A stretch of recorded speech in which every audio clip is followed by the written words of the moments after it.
All right. Welcome to the December meeting of the Buffalo Fiscal Stability Authority. Thank you for your attendance today. Our agenda has been provided to you with your board books, and all board materials have been posted on our website. We will also consider 3 items recommended for approval by the Governance Committee that met earlier today. As is our normal practice, we will hold time at the end of the meeting for the privilege of the floor for any individual to speak on matters discussed today. I will ask Executive Director Rogue to call the roll. Okay.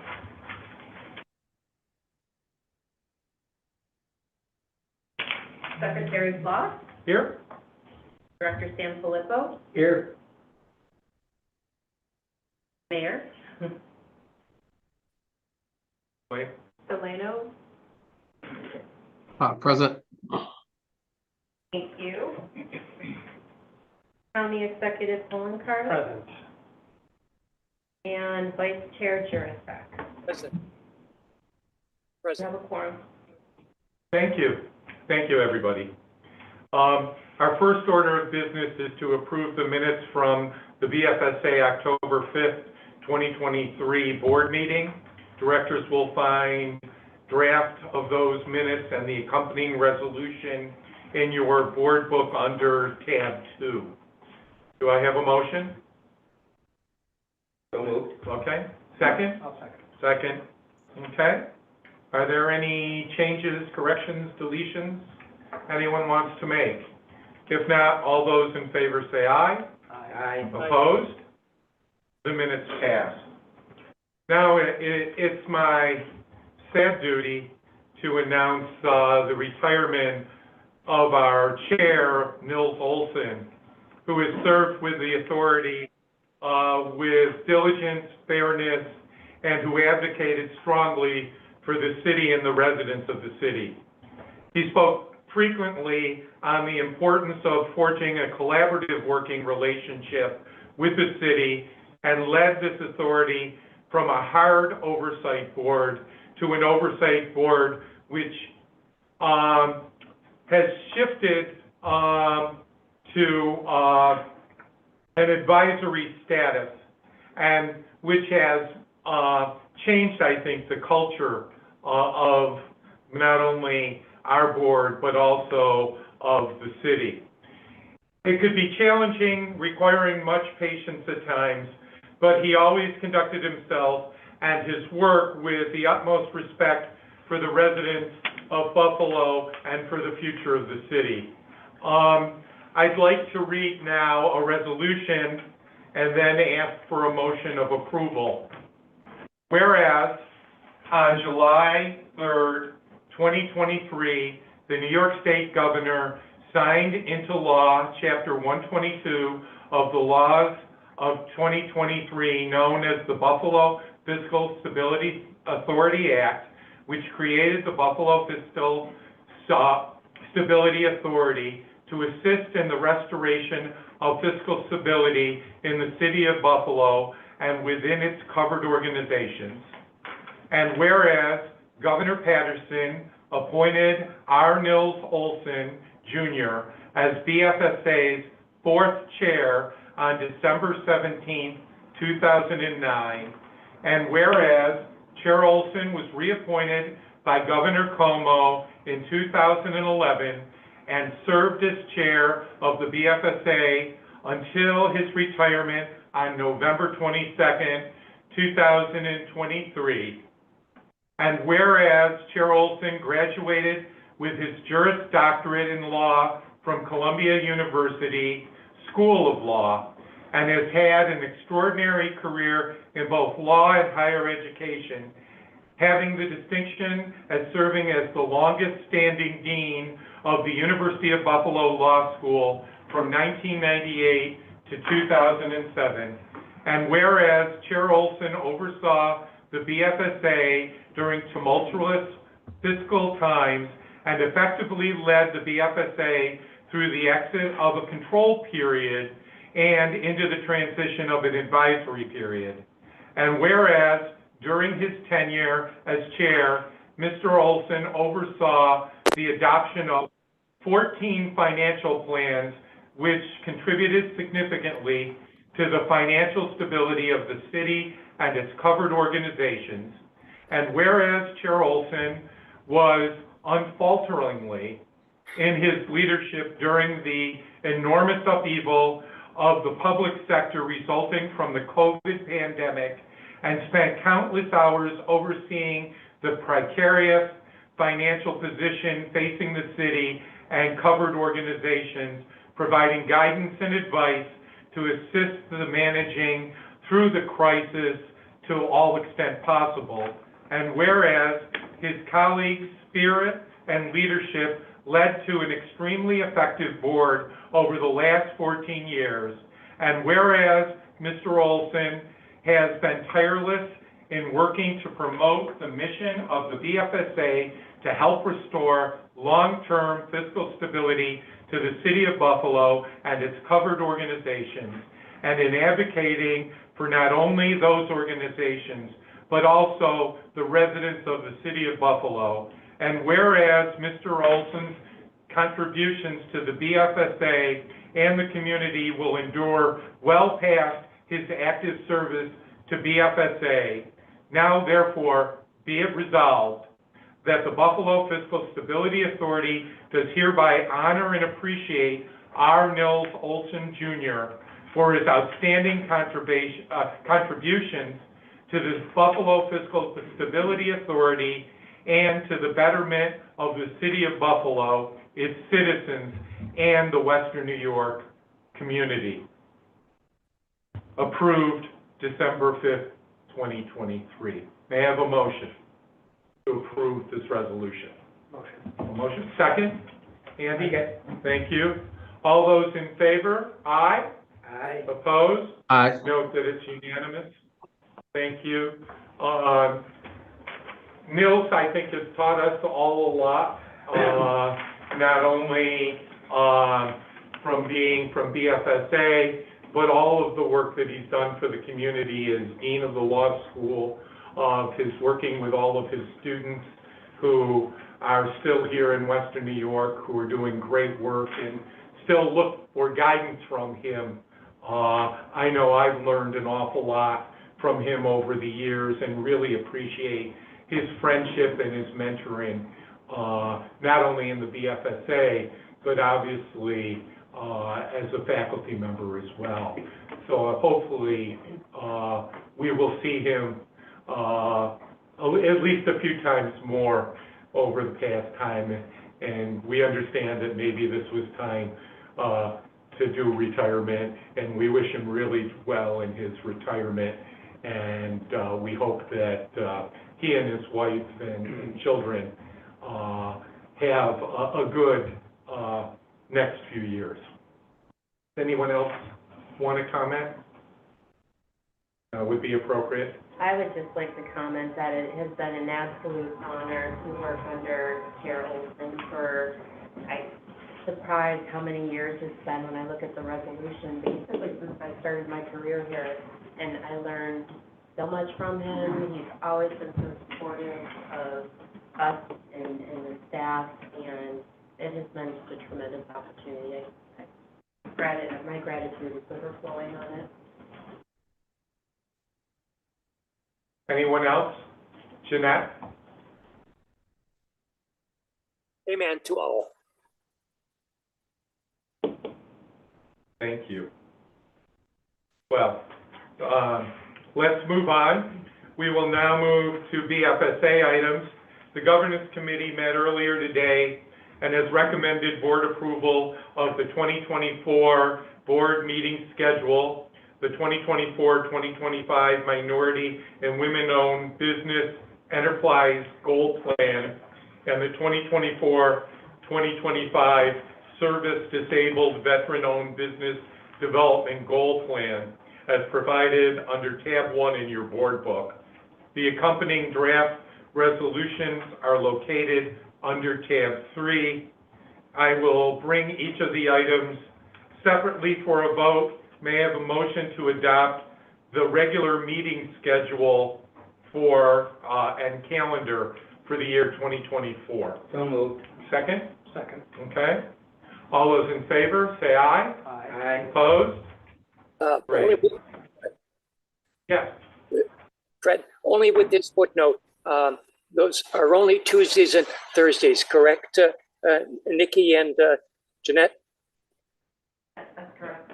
Thank you very much. Yes, of course, I approve. Thank you. May I have a motion to approve the 2024-2025 Minority and Women-Owned Business Enterprise Goal Plan? Andy? So moved. Mark? Second? Second. Okay. Any discussion? We had a discussion during the committee meeting. Is there anything you want to add, Jeanette, at the board meeting? Oh, Other than our goal? from the MWBE, just I'm happy to report that we did meet our MWBE goals last year, far exceeded them. So our goal was 30.4% roughly, and we were almost at 50%, so we well exceeded that one. Weren't able to quite hit the 6% mark with SDVOB, but we spent so little money in our budget that it's a difference of probably $100. So, These percentages are in compliance with the York's percentages. Yes, they are. Great. Any other discussion? Seeing none, all those in favor say aye. Aye. Opposed? It passes. May I have a motion to approve the 2024-2025 Service Disabled Veteran-Owned Business Development Goal Plan? So moved. Second? Okay, thank you. Any discussion on that? Jeanette's already explained that we've met our goals. Seeing none, all those in favor say aye. Aye. Opposed? It passes.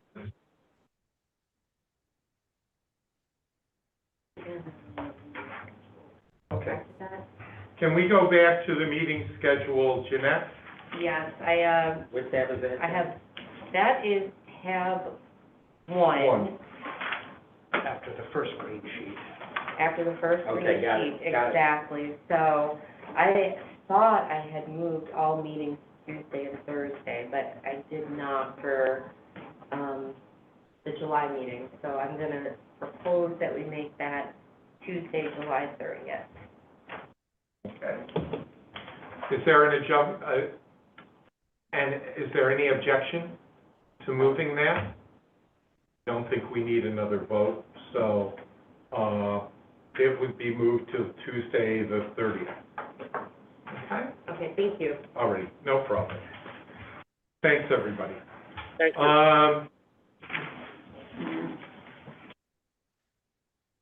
Okay. Are they here? Is GMHA folks online? They are present. They're Okay, present? great. Okay. In order to accommodate a timing constraint, I'm going to reorder the agenda as posted and move the BMHA items, which includes a review of the first quarter report.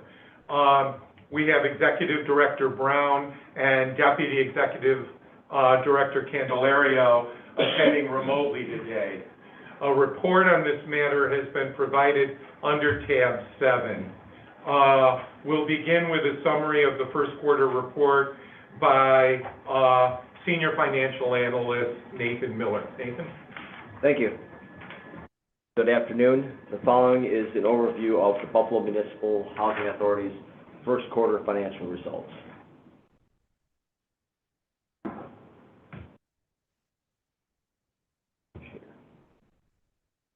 There we go. Okay, so for starters, I just wanted to touch base on some significant recent events. Back in August, the BMHA Board of Commissioners approved a labor agreement, or labor agreements, first with AFSCME Local 264, covering the managerial, white-collar, and blue-collar employees, and also with the operating engineers, Local 17S. The labor agreements have a 4-year total combined net cost of $3.6 million. And as the Board of Commissioners approved the labor agreements, they also modified the budget and financial plan concurrently. touch base on the modified budget and the financial plan. 2024 revenues decreased by $1 million in year one and overall by $4.1 million. That was seen exclusively within the AMP adopted budget and financial plan. It's $1 million a year until you get to out year 4, where it's $1.1 million. That relates to the housing subsidy. 23-24 expenses were decreased by $400,000. Management adjusted the overestimates within the original plan. The modifications appear to exclude one of the terms of the contracts. The contracts had a year one 4% increase. There was a built-in 5% increase, but on top of the 4% was an additional base increase of $1,500, and it appears that that was not included within the modification. We estimated that to be an additional $600,000 within year one.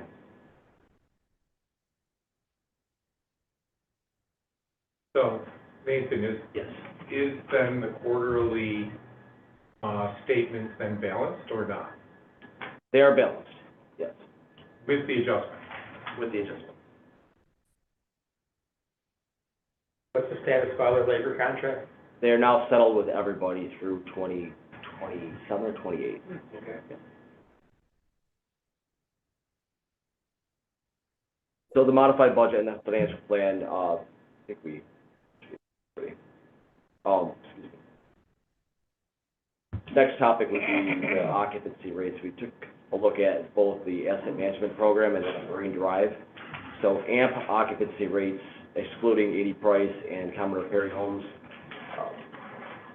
Just give a couple bullet points here showing what the historical averages are for those units combined. Fiscal year end 2022 occupancy rate was 95%, which increased over the prior year of 94.3%. This period included an eviction moratorium, which was in place from March 2020 all the way up through January of 2022. The fiscal year end 2023 occupancy rate was a little bit lower at just under 94%. The first 3 months of the fiscal year has seen an average occupancy rate of 91 or just under 92%. So it's gone down a little bit.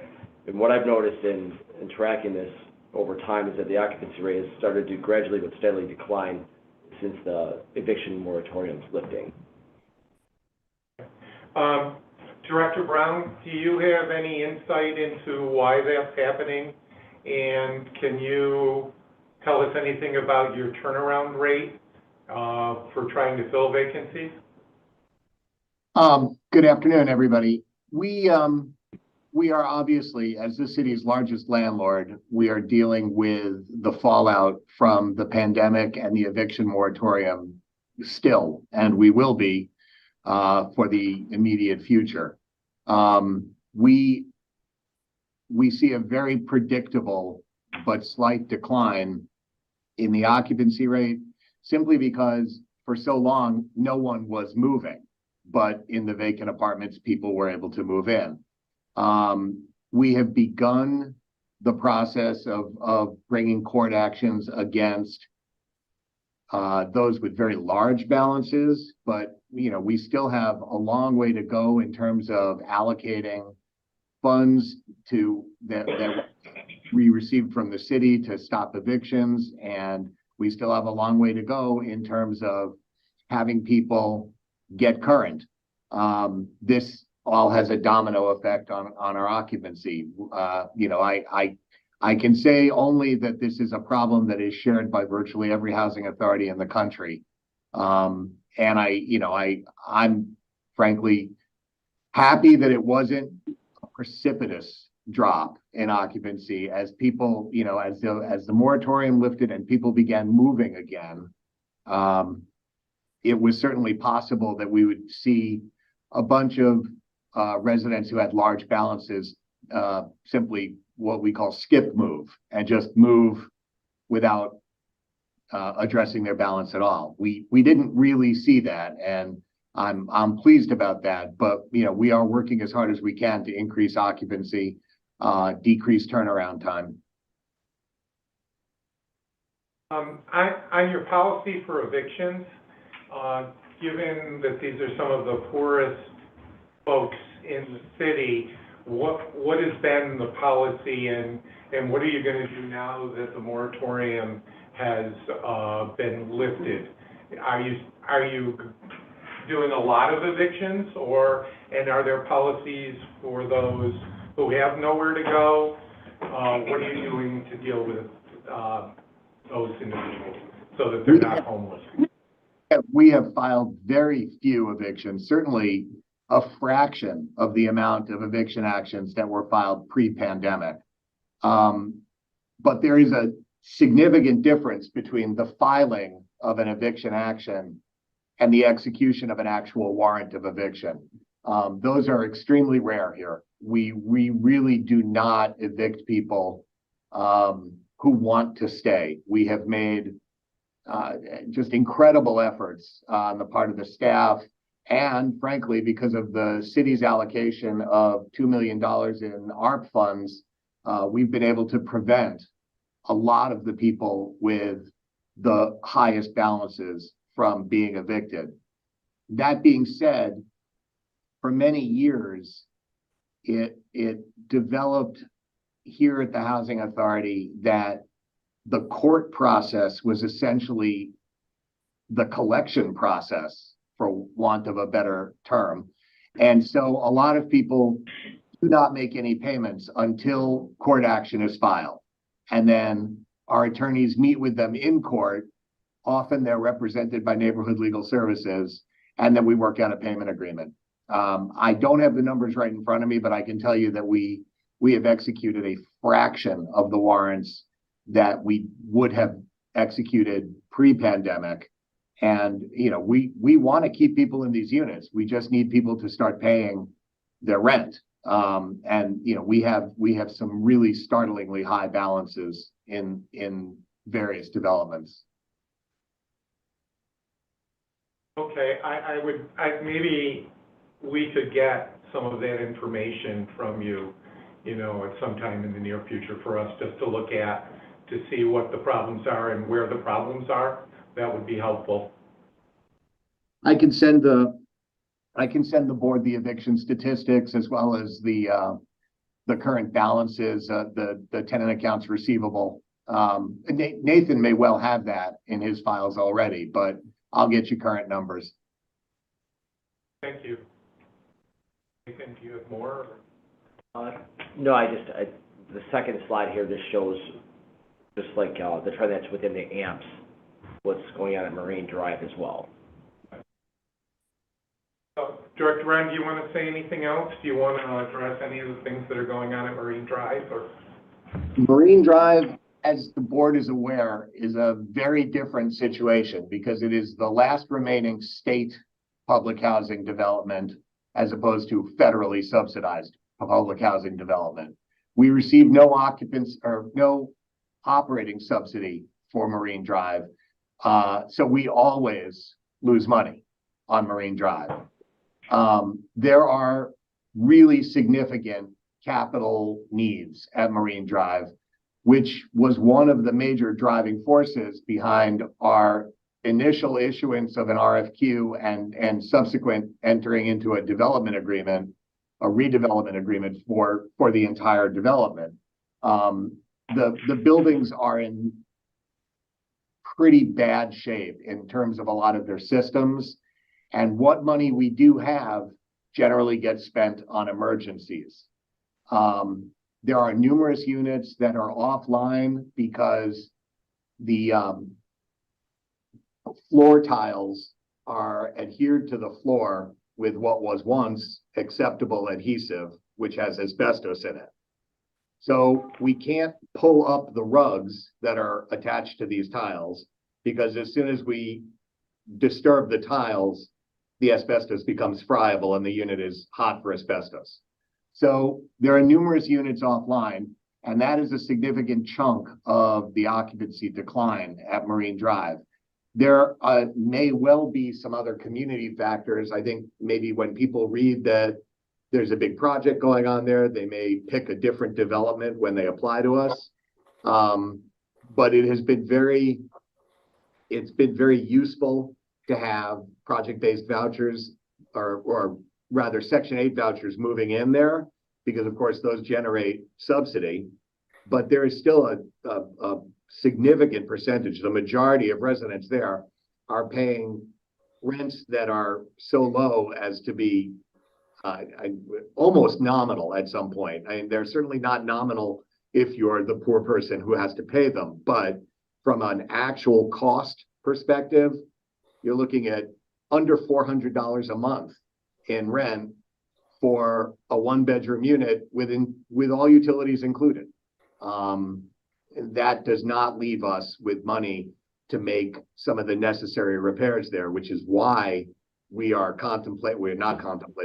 very, very zealously planning and working towards the redevelopment and the demolition of those buildings.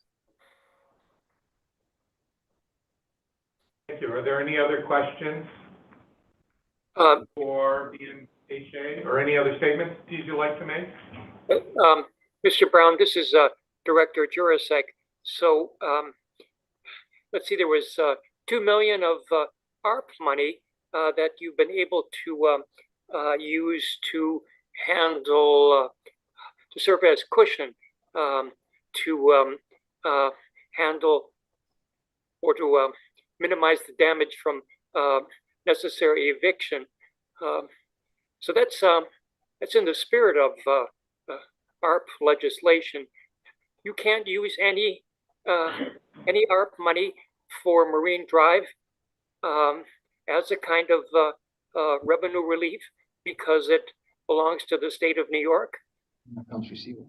Well, it's not that we can't use the ARP funding for Marine Drive residents. We do. We have, but it is restricted to only being used for tenant accounts receivable that were accrued during the pandemic period. Sorry, that's a kind of a tongue twister. We're not allowed to use that money for anything else. All and right. So we have worked through, I want to say 3/4 of that 2 million at this point. Maybe a little bit more than 3/4 of the 2 million. And we do use it for Marine Drive as well, because it's not related to the source of funding for the units. All right. And in any case, almost moot because that window is closed. Correct. Okay, thank you. Could I ask a question? Yeah, go ahead. What role does the New York State Homes and Community Renewal have with that project, or with the Marine Drive? Well, way back in the day, Director, HCR did used to allocate subsidy and modernization money for the state developments. That hasn't happened for many years. They are being extremely supportive of our redevelopment plan, and we've had commitments from them on the tax credit end of it and on the project-based voucher end of it. So they are being very supportive, but they do not have any available funds for us to do capital improvements on that development. And I think that at this point, the vacancy rate is largely driven by the condition of the apartments and the condition of the site. The boilers alone. Is there a reason? Sorry? I'm sorry, is there a reason why they don't want to contribute or participate with any funding for capital improvements on that those facilities? I suspect that, in this current climate, they are far more eager to allocate resources to the redevelopment of the development, which should be starting within the next 2 years in terms of the building of the replacement building on the footprint of the parking lot. So we're not talking about, a pie in the sky idea of redevelopment. We're talking about demolition beginning in 2 years. And that, I think, is probably driving some of it. But, what money we have generally goes towards the numerous emergency matters at Marine Drive, and we can't use any other funding for that. So, the reserves at Marine Drive are not terribly significant. each one of those boilers has been replaced at least once, I think just during the 6 years I've been back here. We have constant trip and fall issues going on with the concrete work, between the heating and the units that are hot for asbestos. It's quite a challenge. I'm sorry, maybe I didn't get it. Just a little further, are you saying at some point, though, down the line or in the future, HCR would be willing to participate in a lot of the capital program improvements? Yeah, Public absolutely. construction? And the problem is, I mean, you know, in a word, all those towers are going to be demolished within the next 8 years, period. And they're all going to be replaced by new housing, supported in large part by various funding sources, including HCR, including tax credits, including HUD. So through the Section 8 program. Okay, thank you. Yep. Any other questions? If not, thank you, Director Brown, for answering everything. I know you have to run off to another meeting, and we appreciate that you're coming here today. So thank you. I very much appreciate your moving the schedule around for us, and I wish you good holidays if I don't talk to you. Great, thank you. Thank you. That was not me. Now we'll move to the city items. We have a labor agreement to review between the city and local 264T. A copy of the report and the mayor's submission has been provided under tab 4. Analyst Link will review, right? Yes, good afternoon. All right, thank you for giving me opportunity to address the board. We will be reviewing the MOA with Local 264T, groups known as the Water Caulkers. A little background on this: there are 37 budgeted positions in the Water Enterprise Fund. They include 3 titles. As of November 2nd, 2023, 22 of those positions were filled. The current average salary for a water caulker is $50,636, and the current average salary caulker supervisor 1 is $59,262. Currently, there are 15 vacancies, so that's roughly 41% of the budgeted positions. The 37 budgeted positions are included in each year of the 2024-2027 financial plan. As I previously mentioned, all these employees are funded through the Water Enterprise Fund. Membership ratified the MOA on October 16th, 2023 with a vote of 11-8. After our meeting, the MOA will be submitted to Common Council for their review. The previous CBA expired on June 30th, 2022, and the current CBA will cover the period of July 1, 2022 through June 30th, 2026. So the CBA will expire at the end of the 3rd year of the current 24-27 financial plan. The financial analysis was conducted throughout the end of the 24-27 financial plan. Salary increases are effective back to July 1, 2022. The schedule here is just a snapshot, some of the demographics of the employees.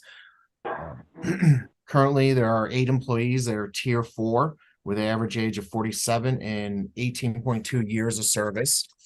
There are 2 employees that are Tier 5, average age of 42 and 12.1 years of service. And then the largest group currently is the Tier 6 at 12 employees, 54.5% of the current employees, average age of 40, with average years of service almost 8 years. So the agreement itself includes a 2.5% salary increase on July 1, 2022 followed by a salary upgrade of $2,500 on July 1, 2023. And then there will be a 3% increase on July 1, 23, 24, and 25. So the total increase over the 4 years is 17.4% with a compounded annual growth rate of 4.1%. The MOA also included the addition of the Juneteenth as a paid holiday. Health insurance, similar to recent MOAs that have been reviewed, there is a generic drug coverage mandate added to it. There's an increase in the annual longevity pay increase.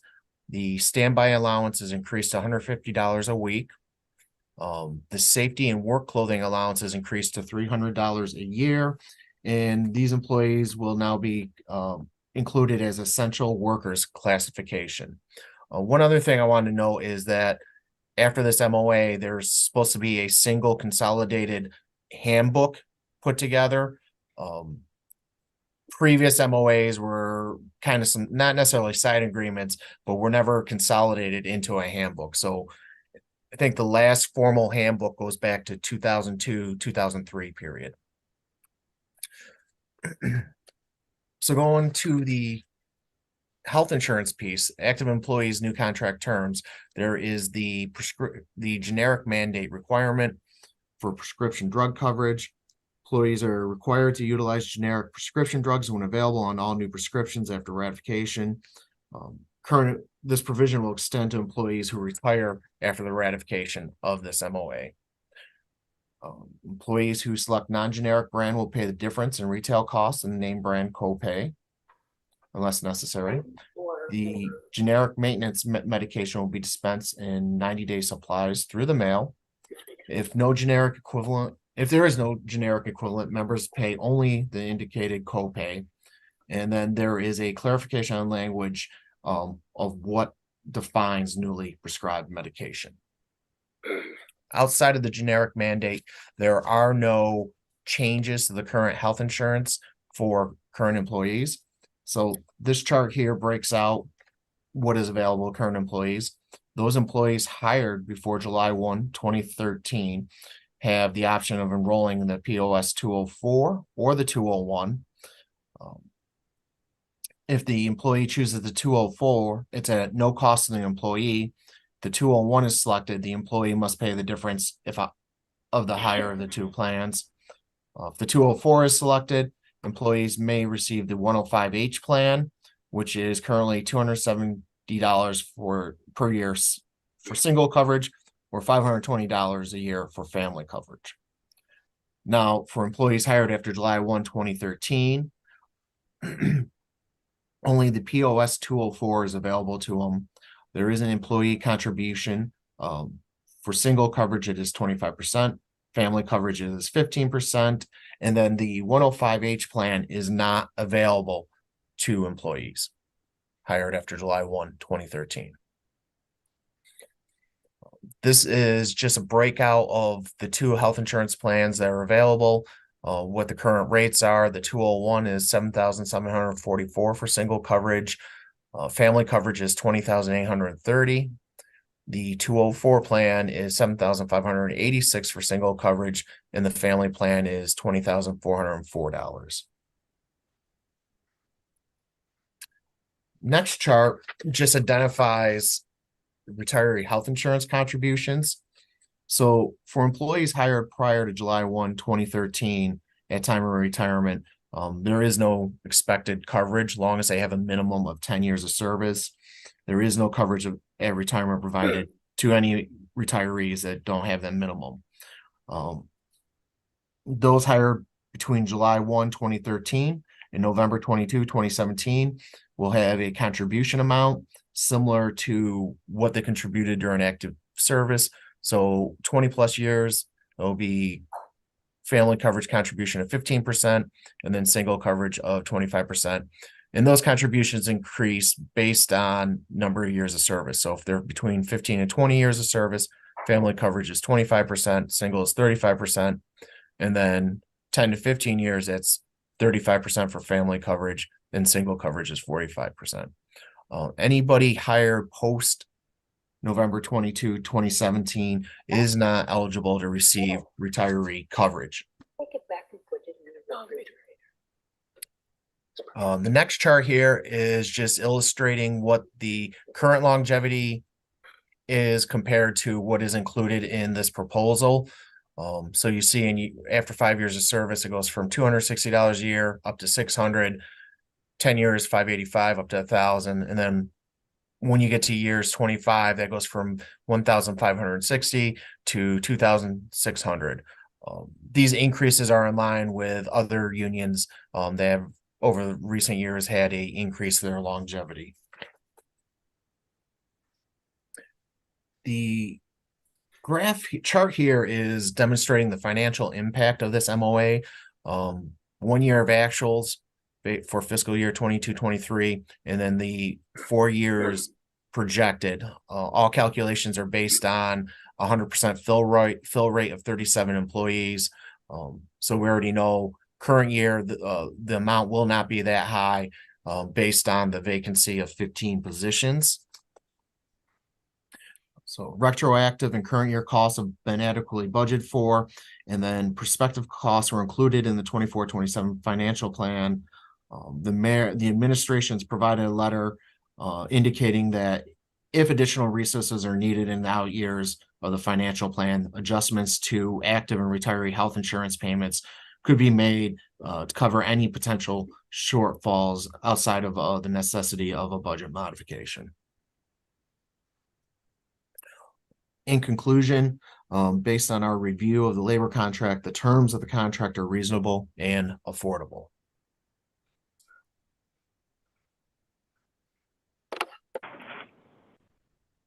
Thank you, Bryce. Quick question on the vacancies. Is that the normal level of vacancies? What's the expectation of vacancies going forward? Well, the administration is always looking at filling any vacancies, especially in areas where it's a safety and public protection, which these folks fall under, especially the essential employee classification. Prior years, you'd see vacancies between 12 to 15. So it's at the high end, but that's roughly the average of these vacancies. Going back to my earlier chart, you'll note that the largest employee groups currently tier 6. So that's over 54%. So any new employees would be falling into that tier.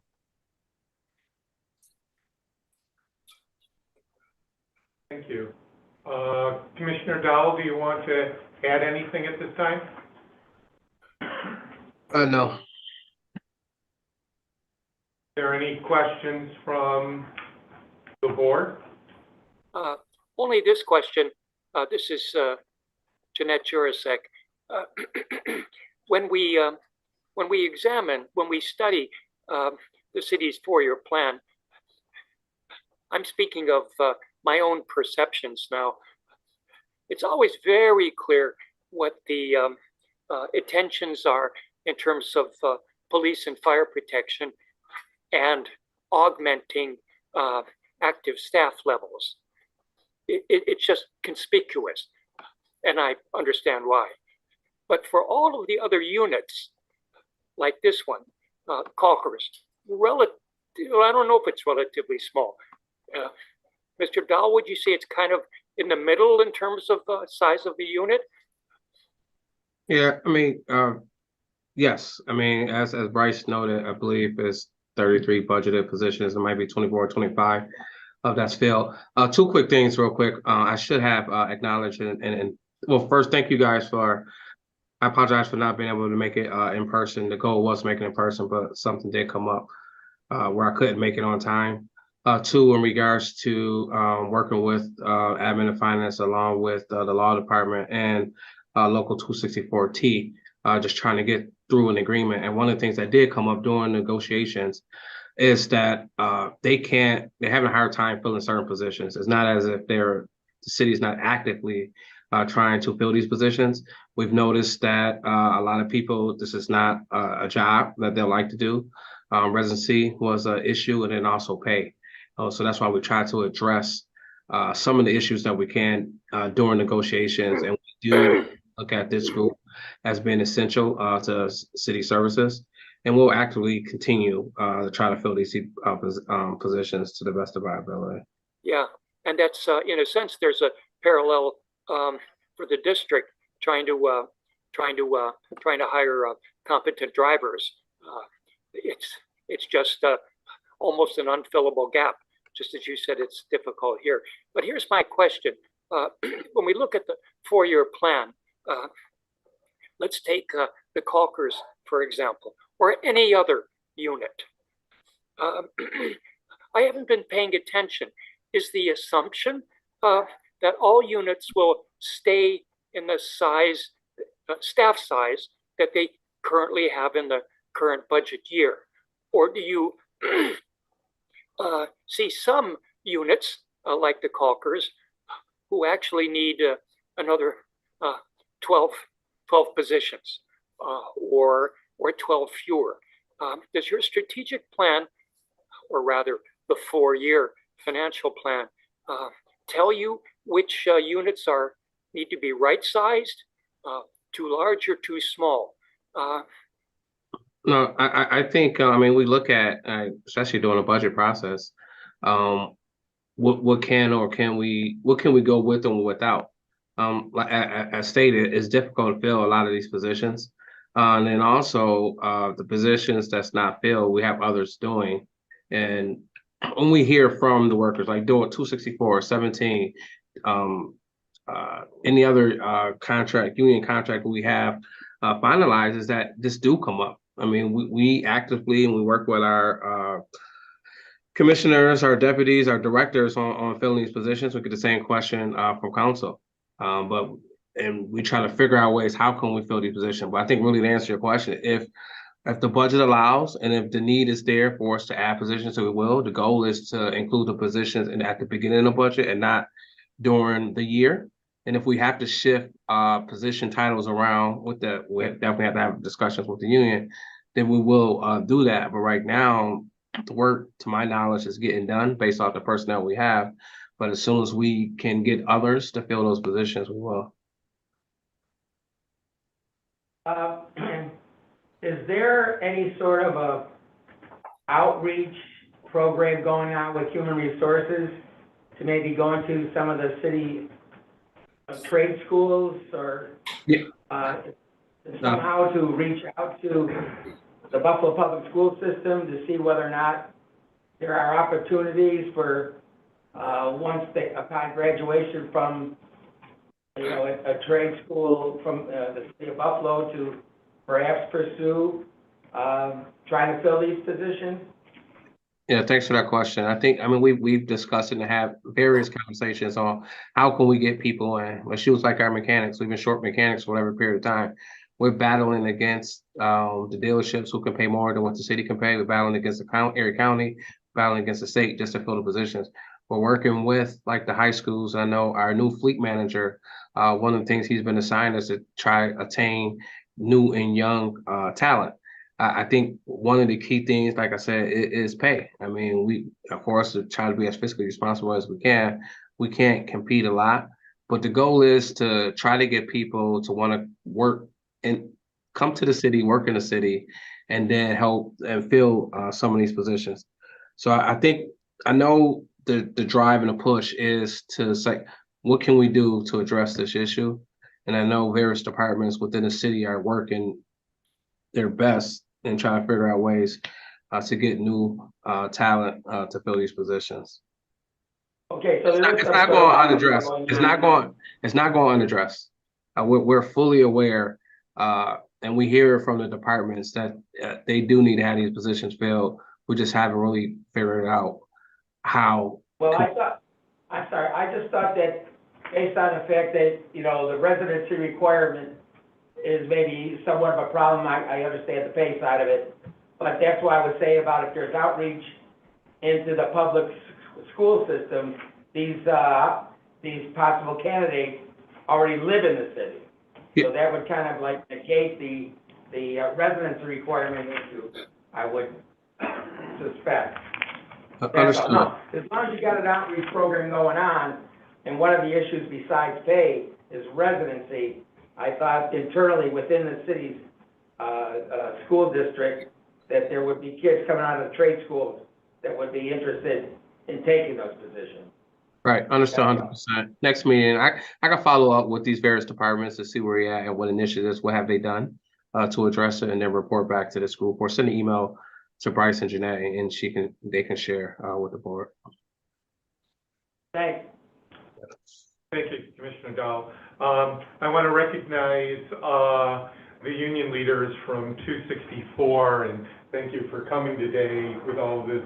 Would you like to comment on anything that's been said, or? Yeah, just, the contract was negotiated in good faith, ratified by the members. We asked for the board's approval. Staffing is an issue at the facility. We hope that the city takes the initiative to outreach a lot of the work that is done and come with contractors at a higher cost. All these things were discussed ad nauseum through negotiations, but we did have job fairs at the local, which we invited the city, and we hope that they can continue to move forward with outreach with staffing. Serious concern for us.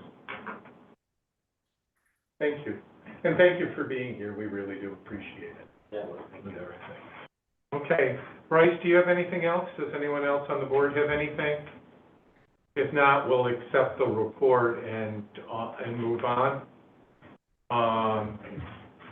Next, we'll review the financial operations as reported by officials of the City of Buffalo, including the 2023 audited financial statements and the first quarter report. For our record, the city 2023 audited financial statements were submitted on November 22nd, 2023. Executive Director Rowe and Analyst Link, will you discuss these items for us? Jeanette? Yes, thank you. Nikita, could you put the presentation up, please? I can do it. Yeah, thank you. We're all set. Thank you, appreciate it. Thank you. Nice to meet you.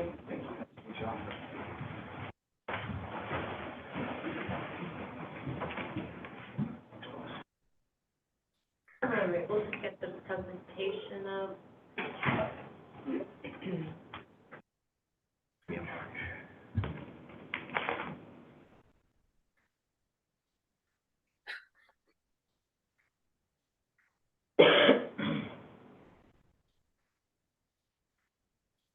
Do we have it? I Pulling it up. didn't have it queued. Due to kind of timing and a crunch at the end, I put together some slides of some matters that I consider the most important that are sitting in the financial statements, and then Bryce will review the first quarter, so hopefully it's not too funky of a conversation. But while they've been bringing it up, I can start. Okay. There we go, thank you. So what I'm showing here is the original adopted budget, which was $566.8 million. Again, for the year ended June 30th, 2023. The budget was modified. That's what's represented in the final budget. As a reminder, encumbrances always roll forward and modify the budget the next year. The modifications resulted in a budgeted deficit of $6.3 million. Actual revenues were $603.7 million. That includes revenues as well as other financing sources. Expenditures and other financing uses were $579.3 million. This resulted in a surplus for 2023 of $24.4 million. Important to note, of that $24.4 million, $49 million of revenue replacement ARPA dollars went into the general fund. So that would have been quite a different story if the federal funds were not there. And I have a couple slides to dig a little bit more into these numbers. Looking at just the final budget to actual, there's 4 areas of significant fluctuations from the budget. The first is state aid. It was under budget by $6.7 million. However, it was consistent with the original adopted budget. So we know state aid hasn't changed in a number of years. Investment income, the budget variance was a positive $13.8 million, substantial budgetary variance. This was due to the investment in the federal stimulus funds, and there's interest in the banks at this point. That will not be recurring once the federal funds are gone. Miscellaneous was negative $8.6 million, and that is due to, there was a budgeted grant reimbursement of $4.7 million, which was not received in 2023, and sale of property was under the budget by $3.6 million. Jeanette, will Yes. that grant be received in the future? I would defer to Delano for that. He might be more. Commissioner Donald, on the grant reimbursement, are we still expecting in the next fiscal year to receive this grant money, or is this grant, was it rejected? Well, the goal is to hopefully receive it this year. I will have to reach out to I don't know if this was for police or fire. I think fire was off on their grant or revenue. I can follow up with Commissioner Ronaldo, and then also, like I said, get back to this group. Preferably if we could receive it this year, but I'll follow with them if we're going to receive it in fiscal year 24 or carry over to 25. So it's just a timing issue in your mind? I've been in this position for a year. I know what I'm learning. Some departments do budget and don't follow up, and some do. I'm not sure the case. Did we follow up, or is it timing, or did we provide what was requested of us? So I can't really answer that question in regards to which department where we had this huge variance. But like I said, I can submit something in writing after I discuss with the departments.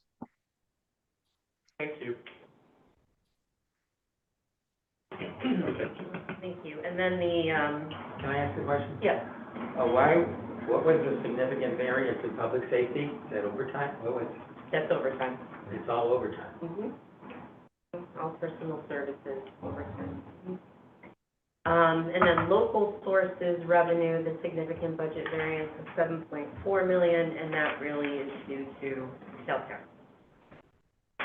And then moving on the expenditure side, Director Sanfilippo just mentioned this one, so this is a $0.2 million unfavorable variance, and that is attributed to overtime. For public safety. For police. For police. Yeah, fire was pretty much consistent with their budget, but police was over. Well, You got it, Delano?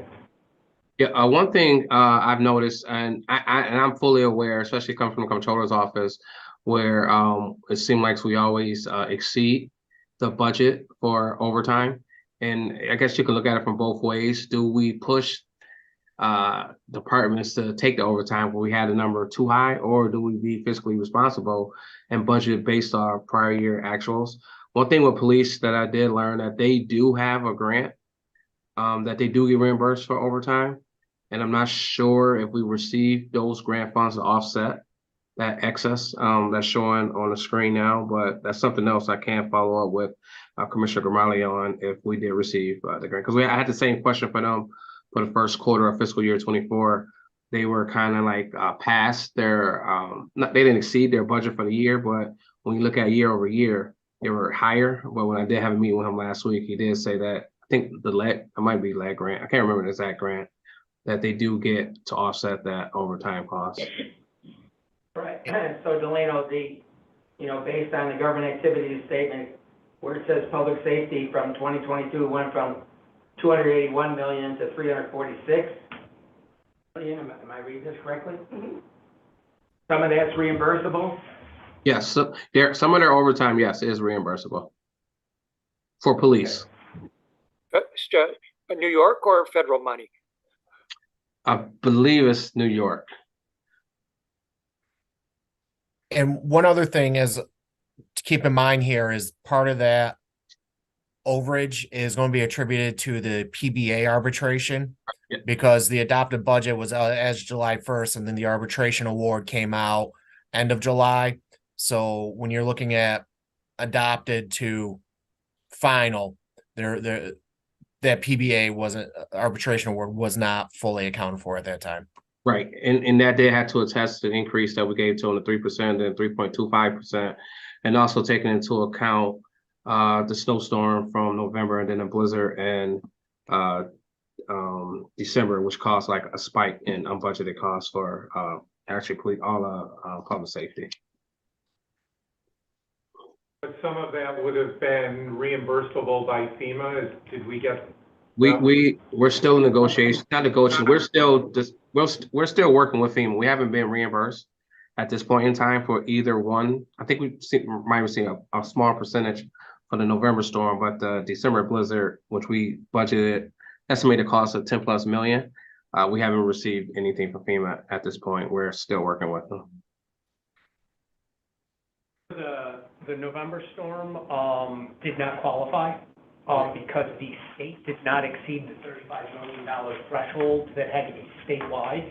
We did everything else, snow of record, the local cost, everything, but because of that, it did not qualify and did not get a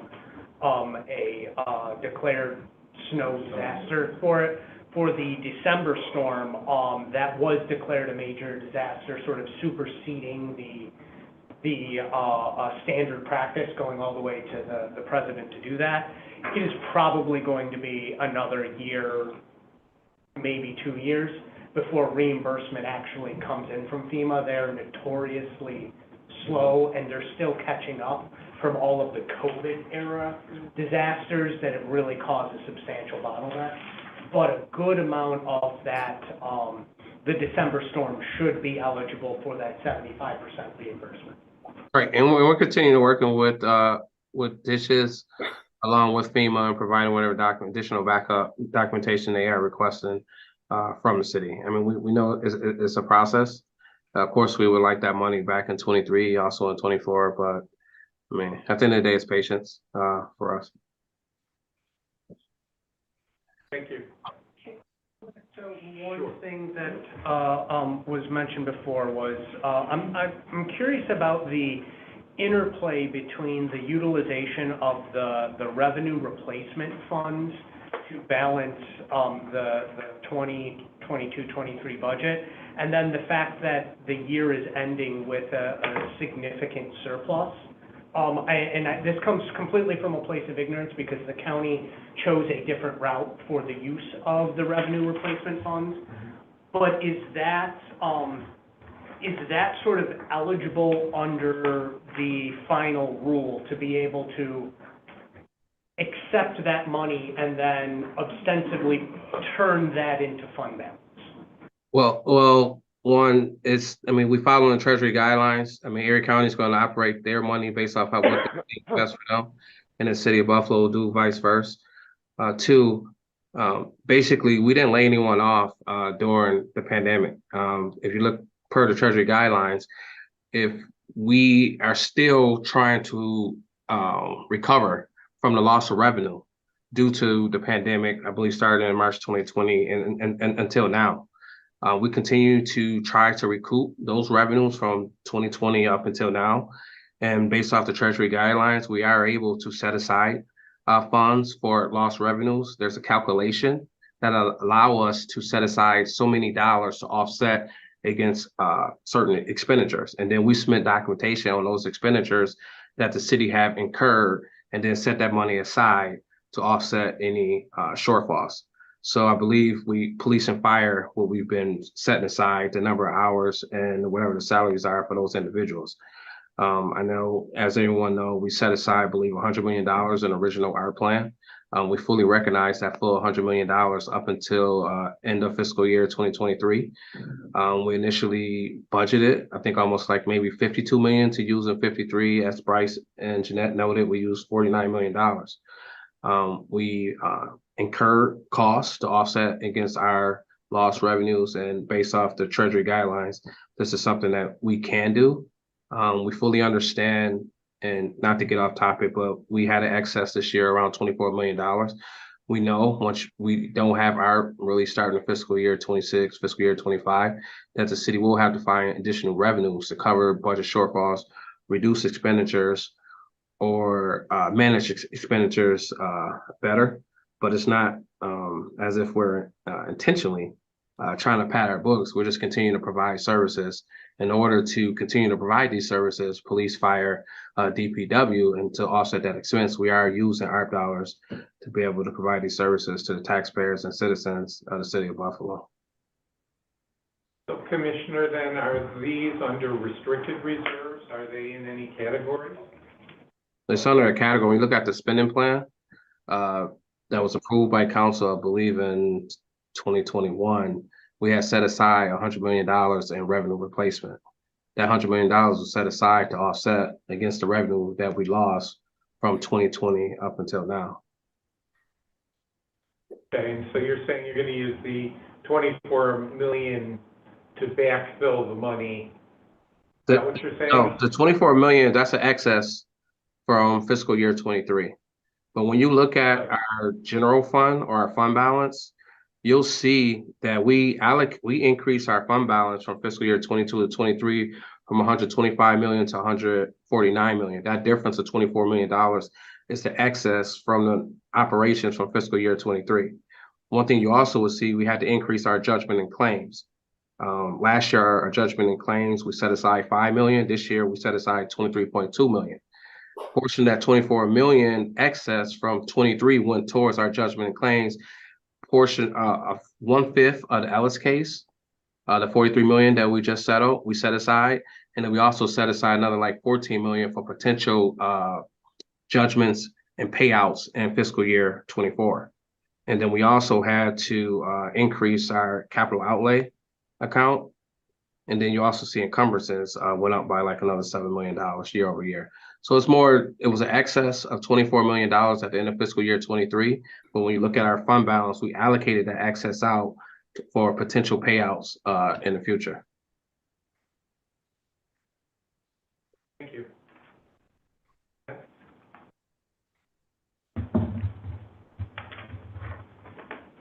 Okay, next slide. This is a year-to-year comparison of revenues, separating out operating revenues from other financing sources. I'm going to focus most of my next comments on just the revenues line. The other financing sources is pretty consistent year to year, but there were some new GASB pronouncements adopted this last year for leases and for software that resulted in a recording of a revenue under that line. Next line, or next page, I'm sorry. So federal stimulus, I was thinking about a couple things while we were just talking about it. So the final rule has a calculation in there. Mm-hmm. There's an assumed loss of revenue per formula for all municipalities. So they start with their revenue as of 12/31/19 calendar year, and then there's an increase, assumed inflationary increase year after year. Take that amount, you compare it to cities' revenue or whatever municipality, the difference is what you're allowed to bill into your general fund as lost revenue. So, and it's unrestricted revenue. Yeah, the only concern I would have about it is not necessarily the calculation itself.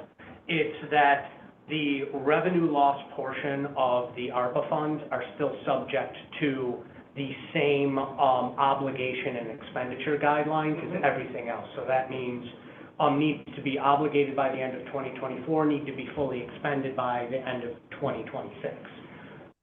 Yes, and I mean, we're fully aware of the Treasury guidelines of when all the funds have to be obligated, and we hear, and I tell the council probably every time I'm in finance that BFSA, Jeanette and Bryce, they let us know, we're fully aware, along with the comptroller's office, along with the Treasury guidelines. So our goal is to have all the dollars encumbered by 12/31/2024 and drawn by 12/31/2026. We're working with our partners to make sure we get these contracts set up and the money out to the community.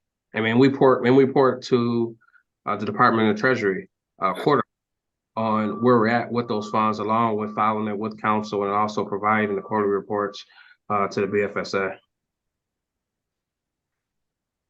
Thank you, Commissioner, and we know this is sort of difficult, and there are a lot of moving parts in all of this to try to keep, going, and our concern is just that we don't want to give any money back. Yeah, and I agree, and as I said before, I thank the BFSA to continue to express their concerns, just so we can make that public, along with the council and along with any other groups. To push to make sure we get this done and that we don't, no one wants to return any out of the $331 million that we received. No one within the administration want to send that money back. Like I said, we're pushing, doing everything that we can do to get these funds out. We appreciate that.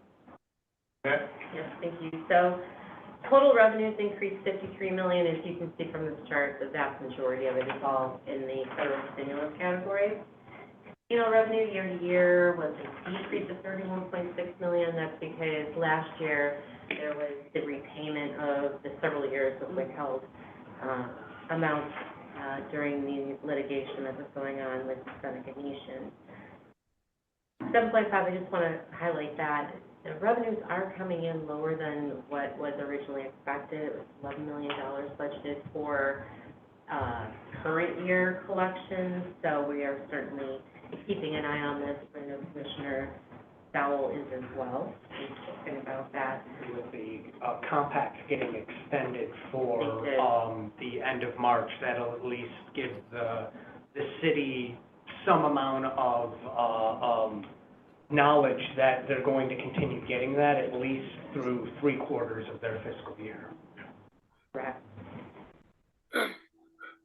Tax increased $4.8 million year to year, which is a 4.5% increase. Property taxes, as you know, increased this year. $4.8 million was the final number. When I say this year, I'm talking about 2023. And then interest, which we already spoke about, $13.6 million year over year increase due to the investment of the ARPA dollars. The next slide is just show historical sales tax revenue, which really jumped from 2019-20 up to 2022-23. There's a 1-year drop down due to the pandemic, where because we're June 30th, we see more of a loss of $1 million year to year from 19 to 20. But it increases 13% to 97.7, another 9% to 107, and then 4.5% to 111.8. A couple things that were going on here. It wasn't just the recovery from the pandemic, but there was the Wayfair decision back in 2018 that was adopted by New York State in 2019. It was retroactive to the date of the Wayfair decision for those remote sellers, which are sellers that don't have a presence in New York State. Marketplace facilitators that do have physical presence, they were, this was effective to them on June 1st of 2019. So there was that going on. There's inflation that started in spring of 2021 that's contributing to some of the later increases. And of course, there was the recovery from the pandemic and the assistance.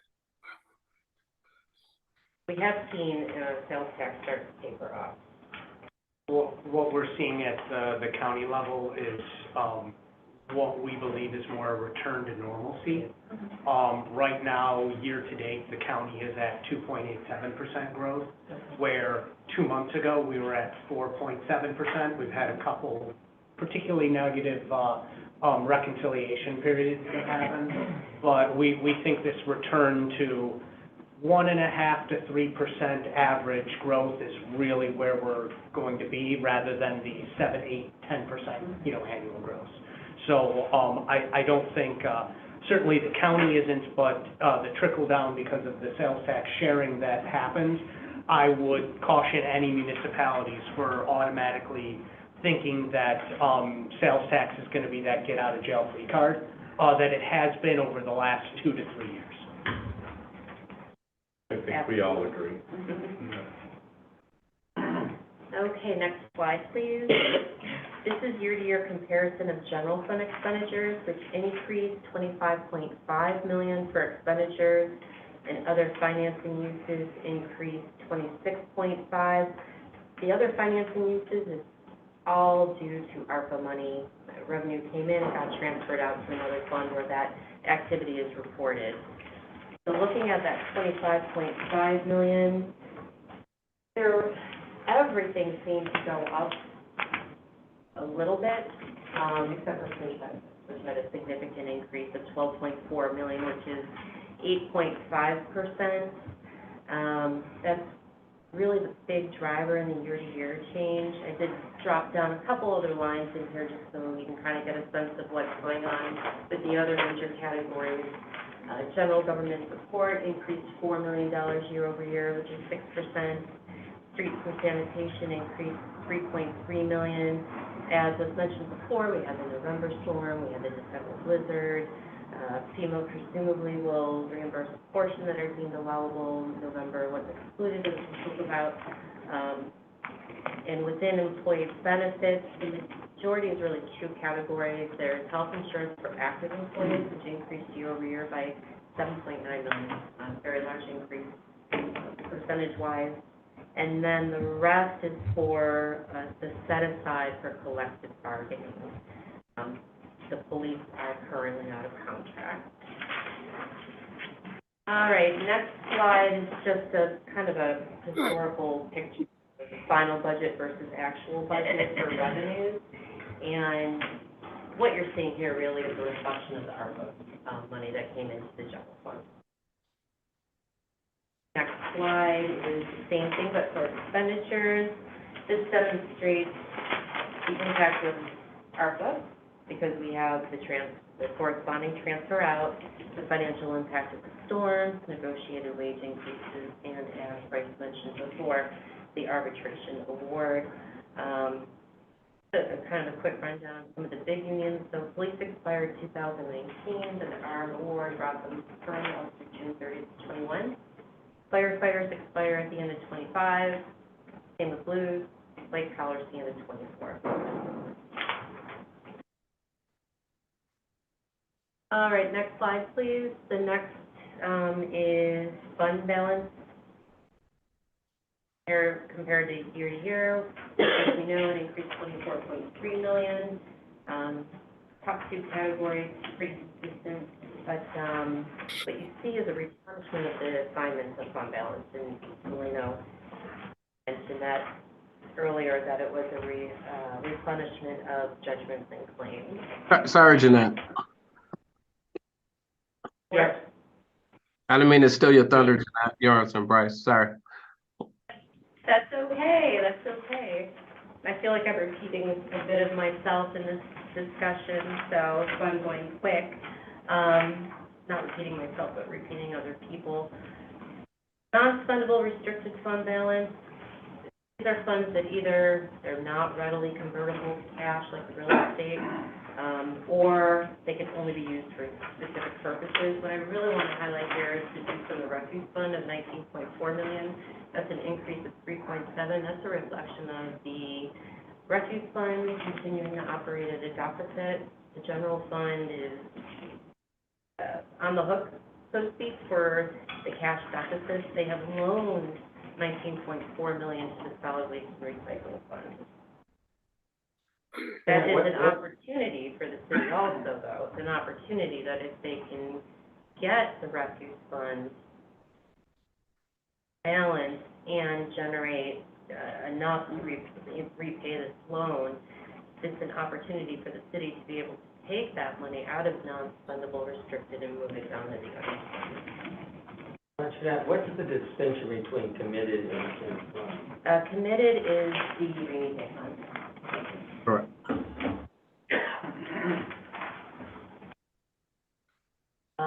Next slide. Got too quickly. It's, committed is the rainy day fund or the emergency stabilization fund. It's equal to 30 days of prior year total general fund operating expenditures, excluding transfers, and it's intended for extraordinary capital or operating needs. Better. Looking at assigned fund balance. Next slide, please. I have one question. This is, Jeanette, I have one question. In the middle of the slide set, just frame up my understanding. We net only 4.8 million additional revenue after all of the drama of the property tax increase. I mean, which one are you looking at? What page, Jeanette? keep going back. 4.8, there's the number right there. Mm-hmm. Yep, that's the number right there. So that property tax line includes just the levy and STAR. We combine those together, but at the end of it, it was 4.8 million increase. Mm-hmm. Okay, all right. Sorry, I would have thought it would have been more, but we've seen these numbers and I guess it just escaped me. And again, that was not a cheap shot when I said drama, because, well, gosh, it was it was a kind of very dramatic process. Yes, it was. It was a show. Yeah, Delano, you're right. It was a show, and everybody piled on. And okay, all right, 4.8 million, got it. Thank you. But I have to say, from our perspective, I think that it's a necessary show that's going to have to continue if we're going to be able to provide appropriate levels of services. The question is, how can we do it fairly? Yeah, Fred, I was just regretting the amount of theater that was involved. That's all I was saying. Go on. And that was. Okay. All right, so looking at the assigned fund balance categories, you can see the increase in judgments and claims that Commissioner Dowell was mentioning beforehand. Encumbrances automatically rolls over every single year. And then, okay. It's got a lot on it, but it just kind of shows the ebbs and flows of unrestricted and total fund balance. The more important line is the red line, because that is the unrestricted fund balance, and that's what's available to the city to meet their operating needs and capital investment needs. 2003, when the BFSA was enacted, that's an increase of 74.4 million. During that time, that decrease is 44.5. I was controller. I started in 2003. Yeah. And left in 2012, 165.8. I'll share that credit with you. As you should. All right, the next slide is OPEB. Just kind of a reminder that this is a significant liability, but there's good news in this chart. And that is that the $946 million in 2006, if you just apply an inflation calculator, it brings you up to 1,418.4 billion. I thought that was interesting because you can see the impact that negotiations and labor contracts have had on this liability, as it's $3 billion less than inflation, all things being held equal. So Well, and to note that the calculations themselves, given the 75 years, really does impact interest rates going forward. So we could see a huge drop with the higher interest rates as we move forward into the present value. And which means we've solved all our problems with just raising interest rates with all of this. I'm wondering if there isn't a better way for us to get a handle and calculate this in a more reasonable fashion. Because, I mean, I understand why Gatsby 75 wants you to do that, but I don't know from a planning perspective if it really helps the commissioner or anybody who's negotiating contracts to figure out something that's reasonable. Yeah, I think you could probably say that. I was gonna say, I think you can say that about quite a few of the Gatsby pronouncements lately. Yeah, it's such a big number, you just kind of don't know really what to do with it. Yeah. But like the decrease from 22 to 23, from 1.3 to 1.1, it's just discounting. Yeah. Yeah. Oh, don't blame me, I had nothing to do with that one. All right, We're always next. looking for something to do with those Gatsby guys. I know. Okay. We on solid waste now? Yeah, solid waste, $3.3 million operating loss, million. And then the next slide shows that it directly impacted the amount that's due from solid waste to,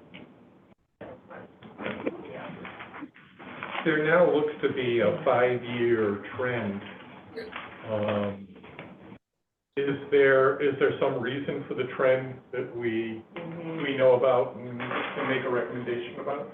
Yeah, that was part of the, what Director Jurasek was mentioning before. So the mayor proposed in his budget for 23, so that would have been back in 2022, an increase in property taxes of 5%, I believe, and then an increase in solid waste and recycling fees to bring them more into balance with what their operating needs were, which was rejected by Common Council.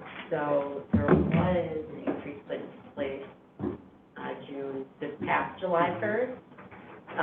So hopefully it'll balance it, but I don't think it's going to be sufficient to cover eliminate the 19.4 million, Okay, so over that's even over a number of so years. that 19.4 is the cumulative amount that's owed to the city's general fund. Correct.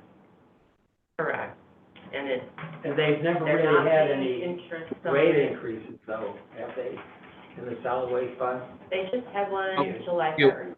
Yeah, Eleno, yes, I'm sorry. We did just have one, and Jeanette, thank you for reiterating what we've been thinking and saying. I think coming out of the budget office that, yes, we did have a rate increase in fiscal year 24, which just started on July 1st, 2023. And we had like a modest increase in fiscal year 23 initially, and then we had to adjust it based on negotiations with council. The goal is really to try to balance the solid waste and try to have revenues catch up with expenditures. And I just think by BFSA presenting and basically saying the same thing that we're saying, hopefully allows others to make decisions where we can recoup this $19 million and put it back to our assigned or unassigned fund balance. But I know it's been ongoing. Eleno, I'm sorry to interrupt. So this modest increase, how is that gonna impact the outstanding 19.4? Well, we really want to know until we really want to know until we close out fiscal year 2024 audited financial statements. The goal was to hopefully that we do balance, at least balance, but I mean, at this point, well, we don't know, but we are looking to hopefully increase the user fee again, along with the tax levy if everything work in our favor. It's really, we look at revenue to what it's really revenue. We are looking to work with others to help us find additional revenue streams. But at the end of the day, as stated, our expenditures are outpacing our revenue. And the goal is to try to increase the revenue so we can offset this shortfall. I mean, it obviously makes sense that we would want this fund to be balanced going forward, and to repay the loan. And I think that's something that obviously all the citizens of the city of Buffalo would like as well, because even if we are raising them to some extent, you'd like to be able to know that you are covering your costs for Right. these different services, particularly from a fairness perspective, I would think. Agreed, So, 100%. thank you. Are there any other questions for Jeanette? The only thing I would say is it looks like it's about an 18%, 17% increase in the user fees. I literally have mine in my bag. So I just did the calculation based on it. So it went from, give or take about $20 annually for Right. each individual. So it's about an 18% increase. Yeah, And I think we need to acknowledge that a 20% increase on a dollar is a lot less worrisome than a 20% increase on $1,000. Yeah, And and so- it's been static for a significant Yeah. period of time. So I think we need to, I guess this is the professor of statistics in me, of warning everyone to appropriately use percentages and understand the base that it's coming from before we start making conclusions about how high everything is going, so. Well, and annual incremental increases are far more palatable Yeah, than massive increases once every 5, 10, 15 years. So I give a lot of kudos, like hearing Delano saying that they're looking into an increase next year. That's what they need to be doing, and hopefully, small incremental year over, because then you have a growth factor inside of that. and people can adjust to a $1 or $2 increase. It's harder to do something that's more. And it has been something that I think as long as I've been on the control board that we've recommended to the city to be able to do. And so we're very glad, Commissioner, that you're heeding our advice, I guess. So thank you. definitely. Are we moving on to Bryce now? Is that, Yeah, just a couple. do you have anything else? No, not on the financials. He's got the first quarter. Bryce, you ready to go? Yes, sir. All right, moving on Thank to the city's first quarter report. Excuse me. As of September 30th, the city was projecting a budgetary surplus of 2.1 million. As a reminder, the adopted budget was 577 million. Revenues are projected to be unfavorable by 410,000 by year end, and then expenditures are projecting to be favorable by 2.5 million, and that's how they get to the net of 2.1 million surplus. This chart here really compares the adopted budget revenue amounts to the first quarter year-end projection. The detail behind the 400,000 there, significant favorable variance is under interest income again of 3.3 million, and that's directly related to the ARPA funds held by the city and being invested. Also noted, fines are projected to be unfavorable by 1.6 million, and then intergovernmental revenue is being reduced by 1.3 million, and that's really attributed to the cannabis excise tax that was reduced from 3 million down to 1.5 million. And all the remaining pieces in the revenue are projected to be unfavorable by roughly 800,000 at year end.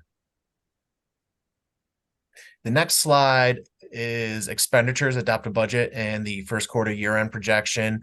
The top section of the graph are the departments, which are currently trending to be favorable by 5.9 million at year-end.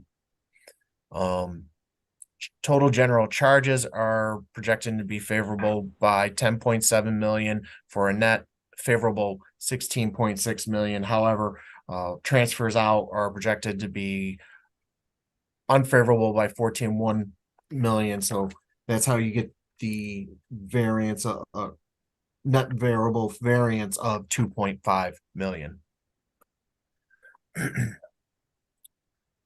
So the biggest component of that's going to be the 9.6 million favorable variance in fringe and benefits and personal services.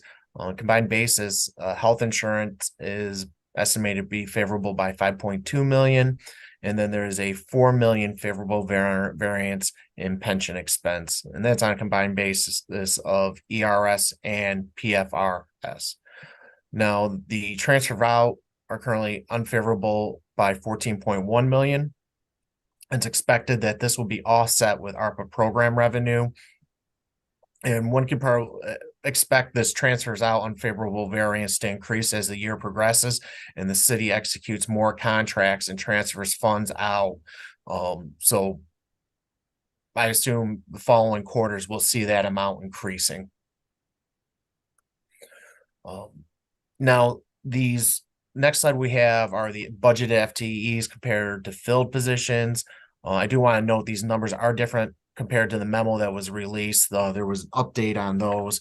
So the city had a budgeted 2,751 positions. As of September 30th, 2,413 of those were filled, creating a vacancy of 338 positions, or approximately 12.3%. Moving down to fire and police, you'll see police department, police officers specifically had 71 vacancies, or roughly 9%. This does include a class of police recruits that are currently in progress. And then over on the fire department, there is 44 vacancies, roughly 6%. And that also includes a firefighter recruit class that's in progress at this time. I do not believe the administration is looking at bringing on a new class for either police or fire. So as the year continues, you'll see the vacancy amounts increasing. At this time, there's no budget difficulties projected by the city management at the end of the first quarter.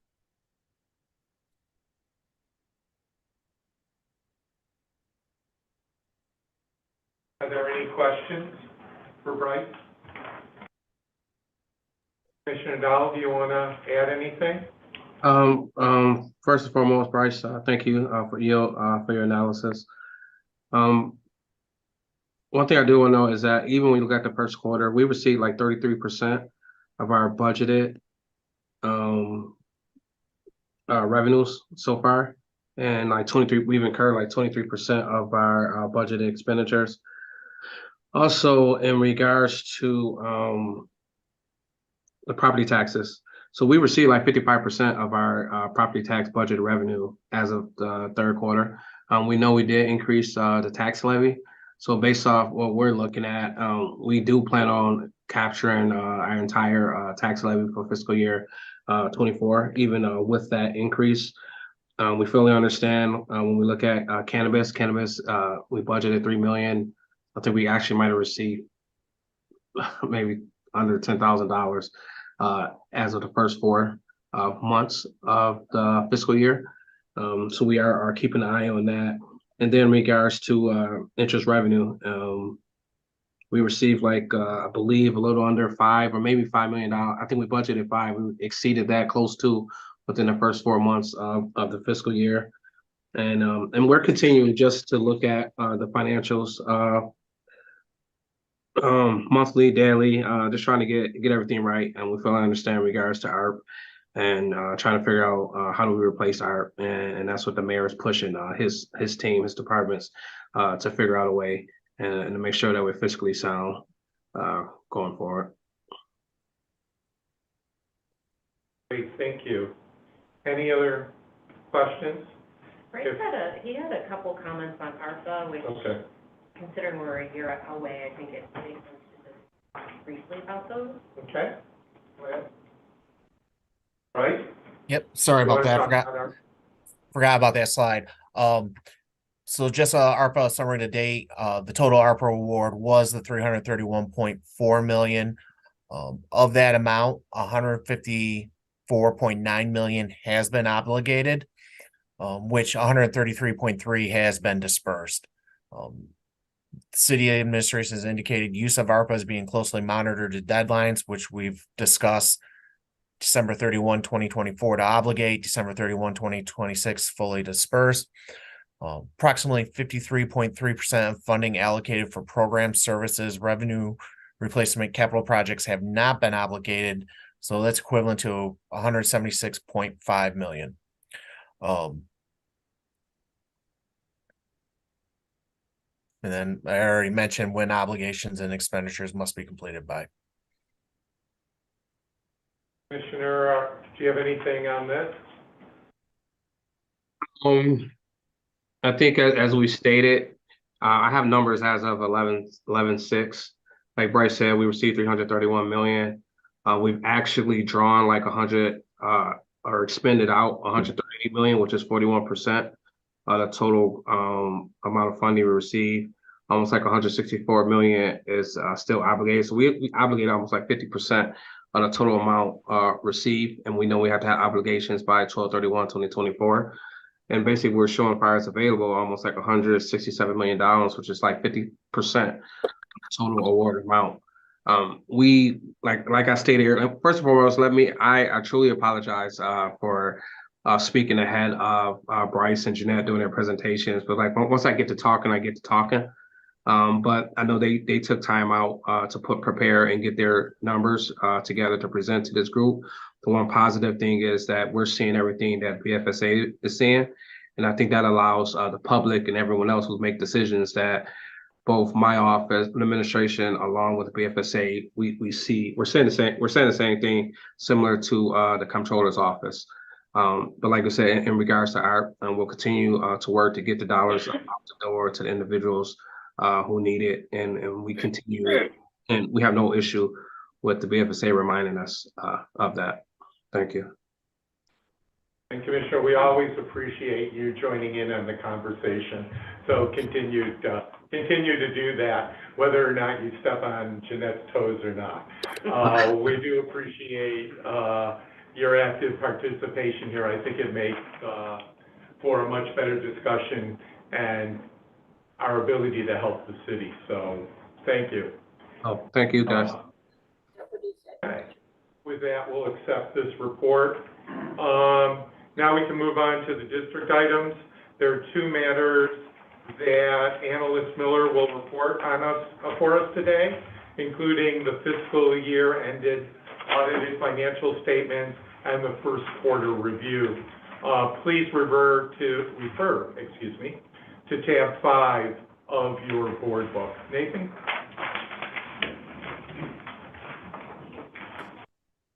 Okay, the following is a review of the Buffalo City School District's fiscal year end 22-23 financial results. This first slide, we'll take a look at what the final budget was and what the actual results were. And what you can see is it's the budget versus actual was pretty significantly different. The budget was adopted with a deficit. The final budget deficit was $40.8 million. Actual revenues exceeded expenditures by $50.9 million. So it's a pretty big swing between a deficit of 40.8 and an actual surplus of 50.9. That's a $91.7 million swing. Between the two, revenues were 102.4% of budget. Expenditures were 3.4%. Can I ask a question, Nate? Sure. I didn't mean to interrupt you, but does this show some sort of erroneous budget practices if they're off by 100 million, 92 million? I mean, how do you underestimate expenses by $68 million? Yeah, I'll take a look at where that's all coming Okay, I'm sorry, I'm just looking at it, going from a $41 million deficit to a $51 million surplus. That's $92 million in favorable and unfavorable. It's a big swing. Yeah, I'm just curious as to how significant that is. What did we miss, or what did they miss? But I'm sorry, go ahead. It's okay. I didn't mean to interrupt. So, for starters, we'll just take a look at revenues, and I said they're about $24 million greater than final budget. We've heard this talk with the other groups. About half of that is Erie County sales tax. So, sales tax was about $11 million greater than budget. And then there's some other areas too as well, like New York State. State aid always fluctuates because it's so big, and there's a lot of moving parts. It wasn't a big part of it, but overall it was $4.5 million. And combined, that goes up to just under 24. But the big swing was the expenditures. Jason, if I could just comment Of course. on the sales tax, they typically always under budget Yeah. sales tax. Yes. So that's an area that, you know, almost like a contingency for them. But that's, I mean, it's 11 million. It's better to under budget than over budget. Exactly. Yeah. It hasn't been Exactly. over, or hasn't been under budget since the Great Recession, Right. over a decade. That's the big Yeah. difference in expenses. Okay. This just lays out the categories that are used within the financial statements. This little thing blocking my view. General support was 22 million less than the budget. Regular instruction was even more, 30.1.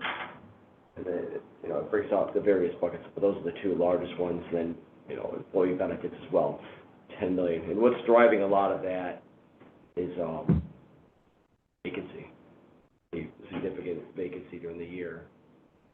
There was some contingency built into the actual adopted budget for contract settlements, and then I have this rectangled area out here. Now, there were 4 major contracts settled during the year. Teacher contract was the biggest part. So the budget itself had a contingency built in. There was built-in areas to settle that, and ultimately a lot of that got funded through grant funding through ARPA. So I make sure I point that out there. And when they actually settled, it was about $48 million, which was So if this all plays out and we go forward, let's say 4 years, how much of that budget is going to come rolling back into their budget that they're going to have to cover? Or was it all just for pass? I can show it. Oops, too far. This again.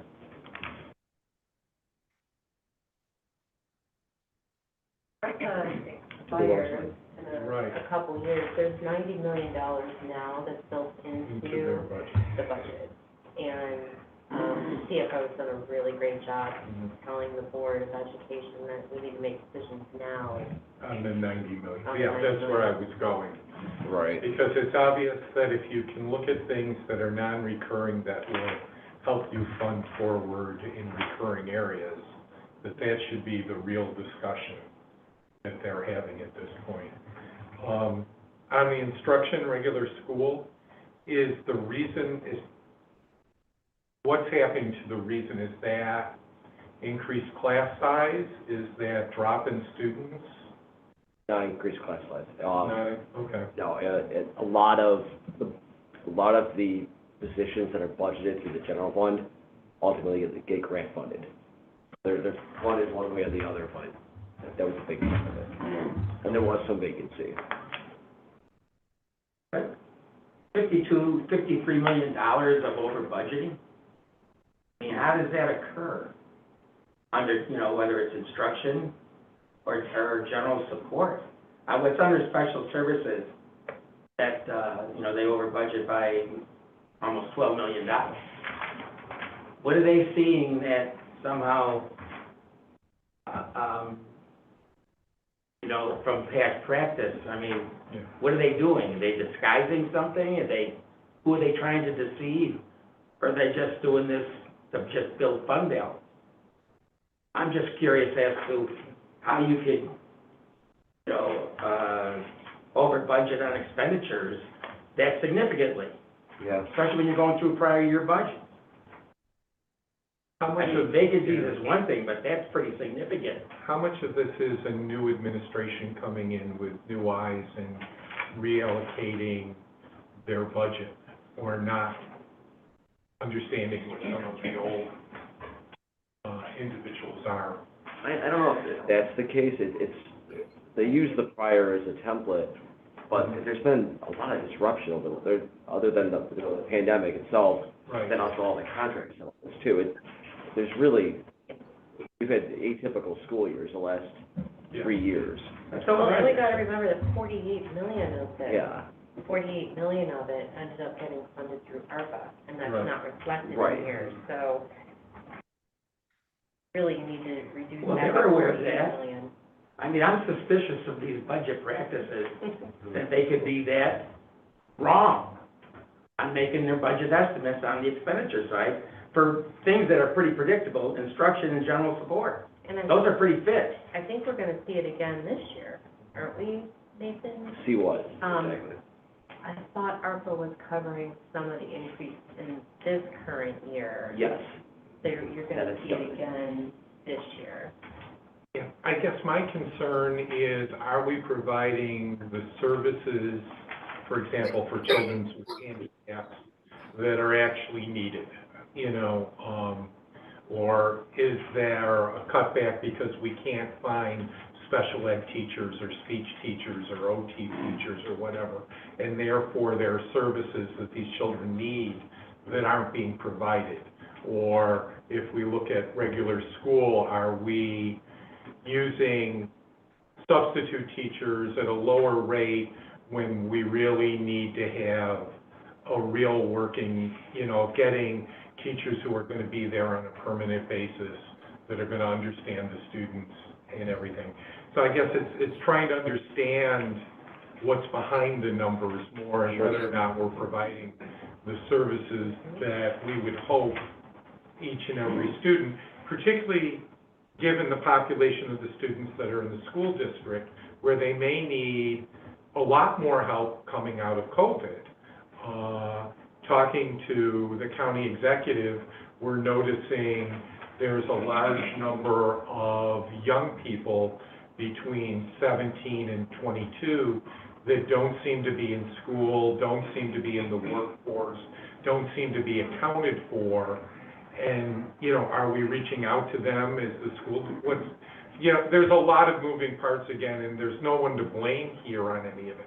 It's just trying to help get our hands around what's actually going on the ground, and whether or not their recommendations will be made. Well, I mean, I don't know if I'm misunderstanding this, but why would you be budgeting for expenditures if you are aware that $48 million is going to be reimbursed? Am I missing something? It's budget, it was before that occurred. So the teacher contract ended pretty close to when this year's budget was adopted, in spring. So they didn't know in '22? They didn't It know wasn't- until the end yeah. of 23. They didn't get the approval until the end of 23 to use the ARPA dollars. So Right. it was built into the budget almost a full week before they got received.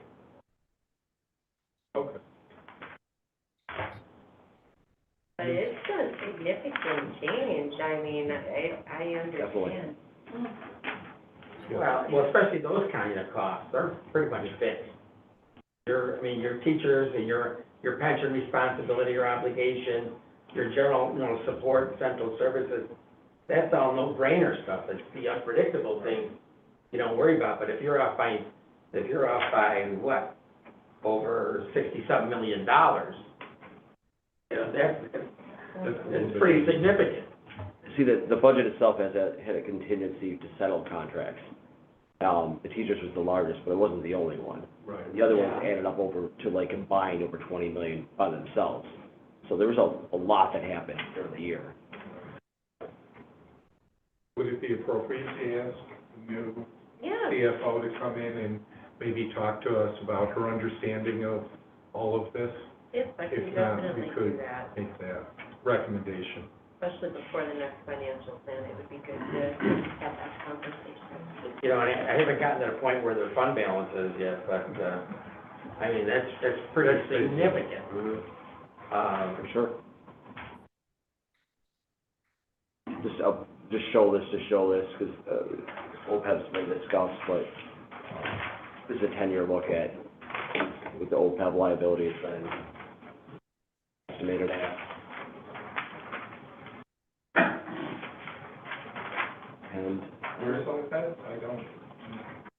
go by fund balance? You know what I did is I think, Yeah. Go back to fund balance. Okay, all right, let me make this list on the screen. next page. So, from fiscal year end 2022 to 2023, there is an increase of just under $51 million in fund balance. Total fund balance is now $375.5 million. And I have it broken out for the various categories there. Unassigned it grew by 46.3.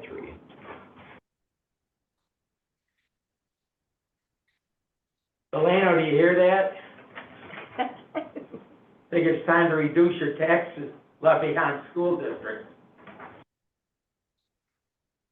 It's not showing the way it should show, but just breaking out the assigned fund balance by all the different categories for the way they are. I'm going to point out the $30 million in assigned fund balance to continue programs currently funded by the APR.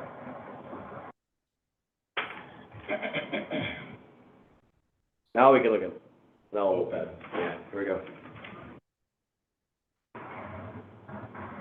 Not much to say. It was the first time that the estimate had increased over this span, but it's still the second lowest point over those 10 years.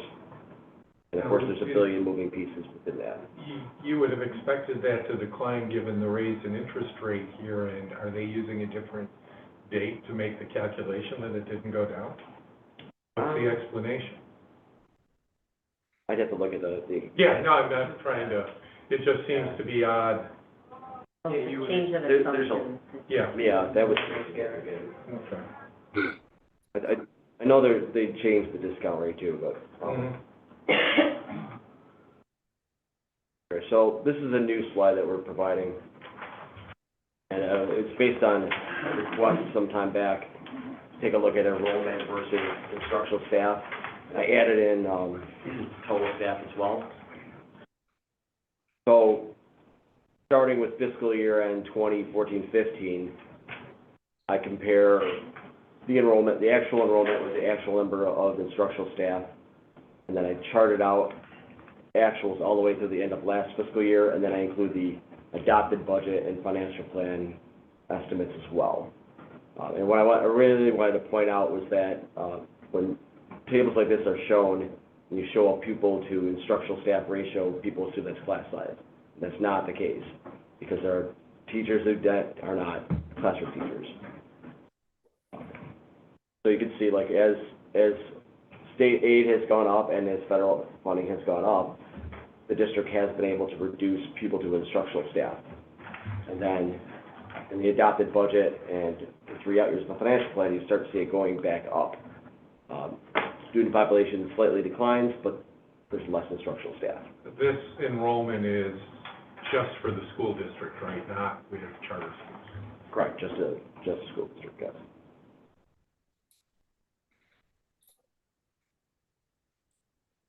And then this shows historic and projected fund balance. It's the table that I provided back in May, but I've updated it to have the actual fiscal year end. And a couple key points down here. The financial plan, as adopted, includes a drawdown of $145.5 million of fund balance. The assumption is that the $90 million in annual expenditures for proficiency programs currently funded under ARPA will not be continued. That's a discussion point. The district's pointing out that in this month, they're going to see what direction they want to take. And then I did include the $11.2 million in 25-26 to partially fund the new central commissary purchase.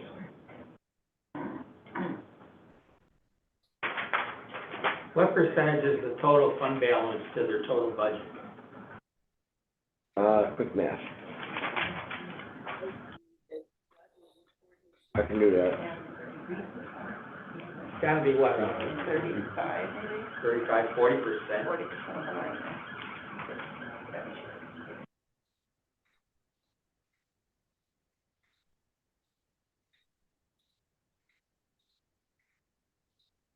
that. Yeah. budget. No, 35. Thank you, Claire. You know, once in a while, I You should be able to do know. that. Claire did the math like that. Thank you, I had to Claire. use a calculator. It I was- knew the numbers that were going into the input. I mean, $375 million total fund balance to their budget, which is what, about $1 million? Just over a billion. Billion, Just over $1 billion? so Yeah. it's 37. Yeah. So, okay, are there any questions for Nathan on this part of his report? No? Would you like to move on to the first quarter then, Nathan? Certainly. I'll briefly go through the adopted budget and where the district's at the end of the first quarter.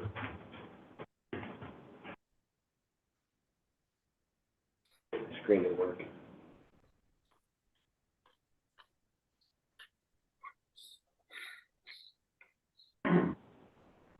Okay.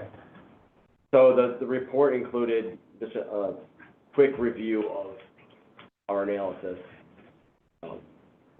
Quickly summarize, revenues are budgeted at $1,065 million, and expenditures are just over $1.1 billion. Both are 8.1% increases over the prior fiscal year budget. Budget was adopted with a deficit of $37.7 million, and as the planned expenditures exceed planned projected revenues, there's a structural deficit.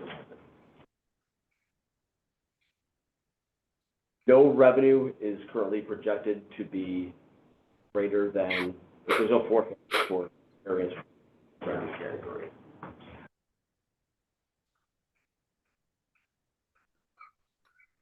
So there is really no modified budget. Revenues. The modified budget for expenditures is different, yes. Overall, expenditures are forecast to be equal to the adopted budget, but we talked about the teacher contract. When this budget was adopted, overall it made sense, and there was a big pot of money set aside to allocate towards employee compensation and benefits, but they weren't in the individual expenditure lines. The modified budget now makes those changes. Okay. The contingency is reduced by 47.7, and it's almost dollar for dollar for employee compensation and employee benefits to fill those lines. The CFO did present recently and said that there's an additional $10.1 million in not budgeted requests that occurred after the budget was adopted. If they go in, there's enough money within reserve contingency to cover those requests.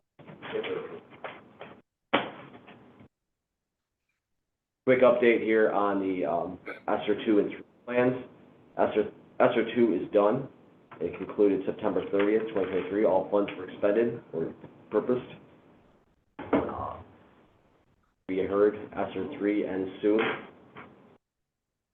And the 24-25 budget process will address the aforementioned $90 million fiscal year expenditures funded by ESSER 3. This is a quote in here. This is from a district finance committee, and it said that if the cuts don't occur, quote, cash balances will fall to a dangerous level, and the district would run out of cash within approximately 18 months. So obviously can't be allowed to occur, but the district is very well aware that this funding ends, and that it's part of their budget planning process to address it.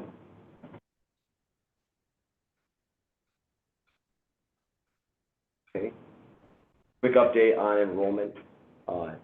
District enrollment at the end of the first quarter was really close to what's included within the budget. It's maybe a couple hundred different. Charter school enrollment was a little bit lower.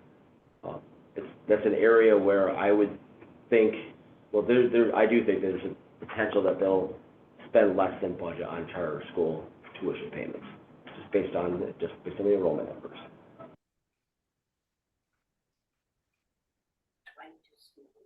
So a quick summary, the district is currently forecasting operating results to be consistent with the budget. BFSA believes this is both conservative and appropriate. There's a couple areas where I would think it would be too early to forecasted budget variance, but the early indicators are showing that Erie County sales tax may be understated. That's based on the actual level of receipts. And like, as we mentioned earlier, that they very conservative at that area. Employee compensation and benefits may be over budgeted based on the number of vacant positions as well as the average base compensation, but the amount that we came up with would be just over $2 million. That concludes the overview of the district's first quarter results. Any additional questions, comments? Seeing none, we'll accept the report. Thank you, Nathan, for all the hard work. Nice job. Thank you. So, we have one last item, our borough review. There are two major agenda items. They include a brief review of the 2023 financial statement and the first quarter report. The relevant materials are included under tab 6. Commissioner Dowell has been asked to discuss federal stimulus and the concerns cited in our report. Bryce, Jeanette, will you lead the discussion? Will do, thank you. We'll begin with a review of Bureau's financial statements as of June 30th, 2023. At the end of the fiscal year, June 30th, 2023, total fund balance was $10.7 million. $9.9 million of that was located in Bureau's general fund. $3 million of that is non-spendable. $10,750 is restricted, and then $6.8 million is unassigned. That's an increase of $1.1 million year to year. And in regards to that non-spendable amount of $3 million, that's property being held for real estate property being held for resale or investment. CDBG fund, there's roughly $97,000 in non-spendable, and there's no change year to year on that. And that as well represents real estate acquired for resale.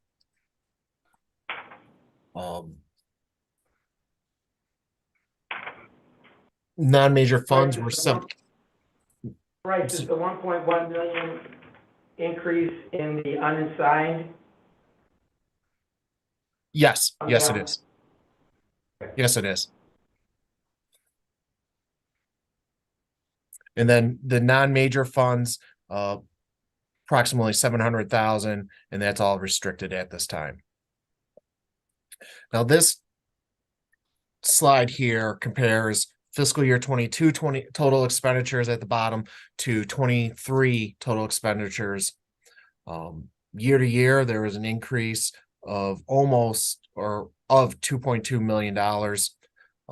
So fiscal year 22 is 54.7 million. Fiscal year 23, it totaled 56.9 million.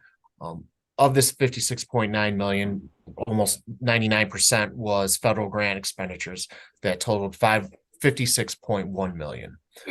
41.6 million of that is Section 8 housing, 73% of the federal expenditures. CDBG expenditures totaled 8.1 million. CDBG CV expenditures, those were the allotments from the federal government for the COVID relief, totaled 3.4 million. And then the home program totaled 3 million.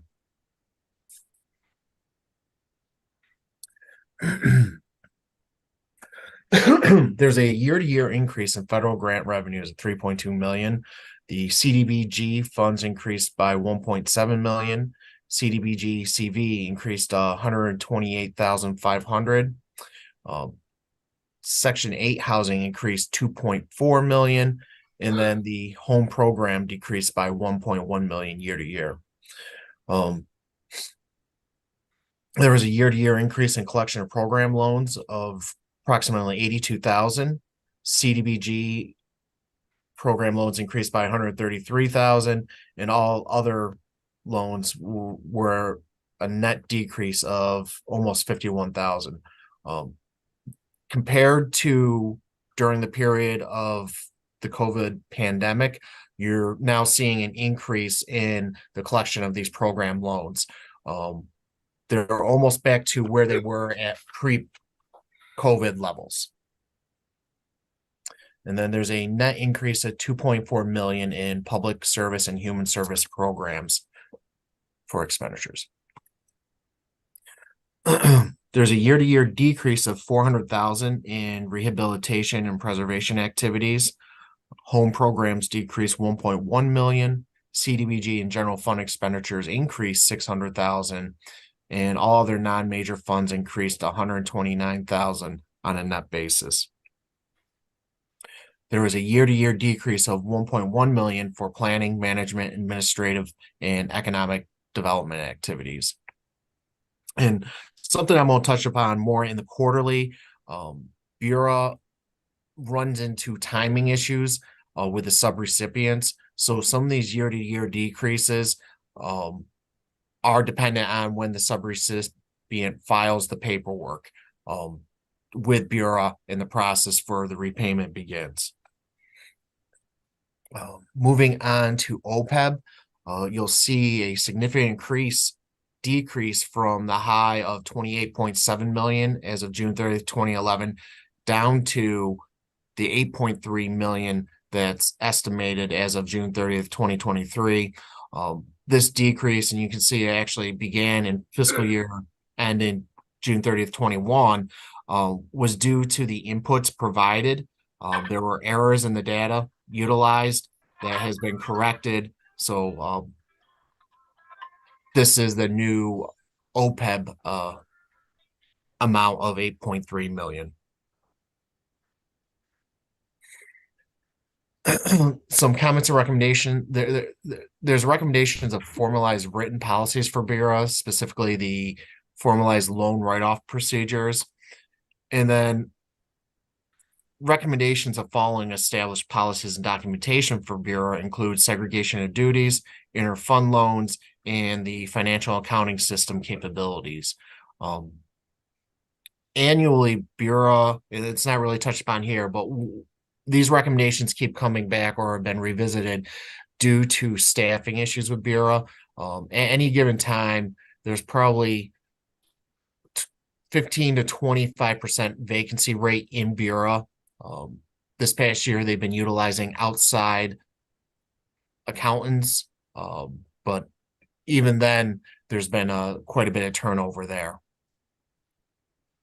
So I know I went through the financial statements rather quickly, but I just want to know if there were any additional questions from the directors on that. Any other questions? Commissioner Dahl, do you want to say anything?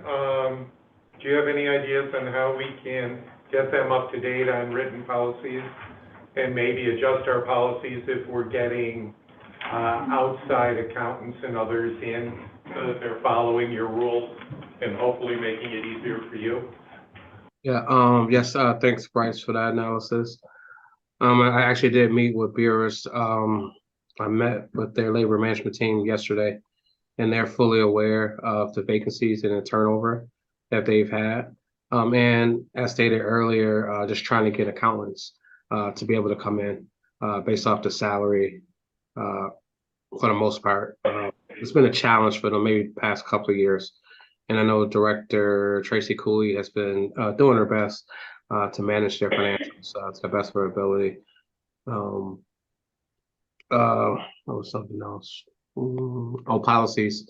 And the segregation of duties, that's something I actually questioned them about also, where it's too much falling on one person. If just one person is not in, then there will be an issue. And then the county system, myself, and it's been the issue for whatever period of time. And also Dresser Malecki, external auditors, they don't have right now, they use Munis, but there's not a module. There's a module in Munis for ARs, but they don't use it, and it's not set up for them at this point. And I know Director Cooley has been trying to work with MIS to see if MIS can get that AR module set up in Munis, and I believe Bureau is willing to pay the expense in order for them to be able to track the ARs electronically instead of, I believe she's using a manual spreadsheet. So everything stated, they're aware of and they're they've been addressing for whatever period of time now. Well, I guess the issue is with your turnover and everything, if you don't have written policies and procedures that are easily digested by whoever's coming in, you're gonna just continually have this problem, whether or not you have a computer support program. They don't Yeah. know.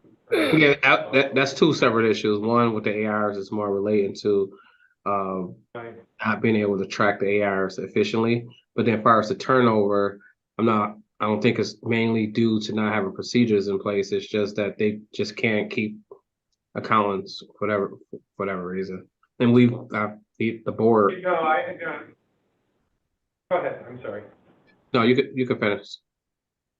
I was just going to say, it seems because of the turnover, it's even more important to have essentially some kind of formal policies that are written in a book somewhere that somebody can pull out when all of a sudden you find out that, you know, part of the department, it's a relatively small department, so when losing a few people means you've lost all your institutional knowledge of how to work on things and trying to get them back up to speed, you know, I think that's where we're really thinking part of the problem is. I agree 100%. I'm gonna tell you, coming from the private sector, 16 years in the private and now 6 years in the public. One thing I've noticed in the public sector is procedures, and a lot of stuff is not written down. And you had that institutional knowledge with individuals, which is great. But as you stated, once that person leaves, everybody's scrambling trying to figure out what that person did, and we don't write a lot of stuff down. We don't have process and procedures in place for the next person. So that's been a concern of mine since I've started even working for the city. So I think, not to say that's an excuse, but I think it's throughout, and that's something that we do need to address, not only just Bear, but also the city. If you need us to write you a memo saying, again, that we recommend this forcefully, so you can use that to help that process along, we're more than happy to do that. We appreciate it, definitely. Thank you. Do you have any other comments, Commissioner? No. Okay. And I think we can move on to the first quarter report. Right? All right, thank you. Bureau's first quarter report as of September 30th, 2023. Just a reminder, this chart will be changed based on new information. The overall entitlement funds for program year 49 have not changed. They are still at 19.1 million. However, the full amount, 3.7 million, the home funds will be staying with Bureau. City of Buffalo will not be receiving any of those funds. So with the second quarter, we'll be updating this chart. At this time, there's no significant variance to expenditures through the first quarter. There was 2.7 million expended as of September 30th. The entitlement fund year 49 funds are to be released, and they should be available for drawdown by the end of the month. So Bureau, through the almost first 2 quarters of the fiscal year, have been using prior year funds to fund operations. Currently, 31 out of 43 positions are filled, so it's a vacancy of 12 positions. And then to date, through the first quarter, salary and fringe benefits totaled almost $750,000. This chart is just showing revenue and expenditures, what was budgeted versus actuals through the first quarter. Even if there is a variance year end, it's usually timing, and Bureau is able to draw down the necessary resources to fund those expenditures. So to date, on the revenue side, there's a variance of 1.1 million. Significant variance there is under the CDBG CV, the CARES Act funding of almost 200,000, as well as 724,000 unfavorable variance with the home funds. Now, they only really draw these resources down when there are corresponding expenditures. And this goes back to my earlier comment that at times Bureau may budget and plan for an expenditure and the corresponding revenue drawdown, but if the subrecipients do not file the necessary required paperwork in a timely fashion, they'll miss it from this one quarter into the next quarter. Down on the expenditure side, there is currently a favorable variance of 874,000, roughly 25% actuals compared to budget. And of course, the significant variance there is in home, almost 748,000 under budget compared to what they had budgeted through the first quarter, which correlates back with the revenue amount I spoke about. And then admin and planning costs are favorable by almost 303,000. Now, keep in mind, a lot of these at year end, these funds don't necessarily flow to the general fund. Fund balance, because these funds, especially the federal ones, CDBG and home, will roll year to year to fund future operations for Bureau. So I went through that quickly. That's all we really have for Bureau at this time. Commissioner, I guess the one other concern the board has is on the ARPA spending from Borough and sort of the lack of what, at least we don't see of planning. And that we want to make sure that the monies that were allocated to them are going to be funded. You know, we just talked about the last of procedures and policies. It does look like they, at least our concern is that they aren't going to be able to put this all together to be able to do this in an appropriate time frame. Are you going to be talking to them about that? Do you need us to have a meeting with them or something to be able to push them to make sure that we don't lose any dollars? Well, I can have a conversation with them if needed.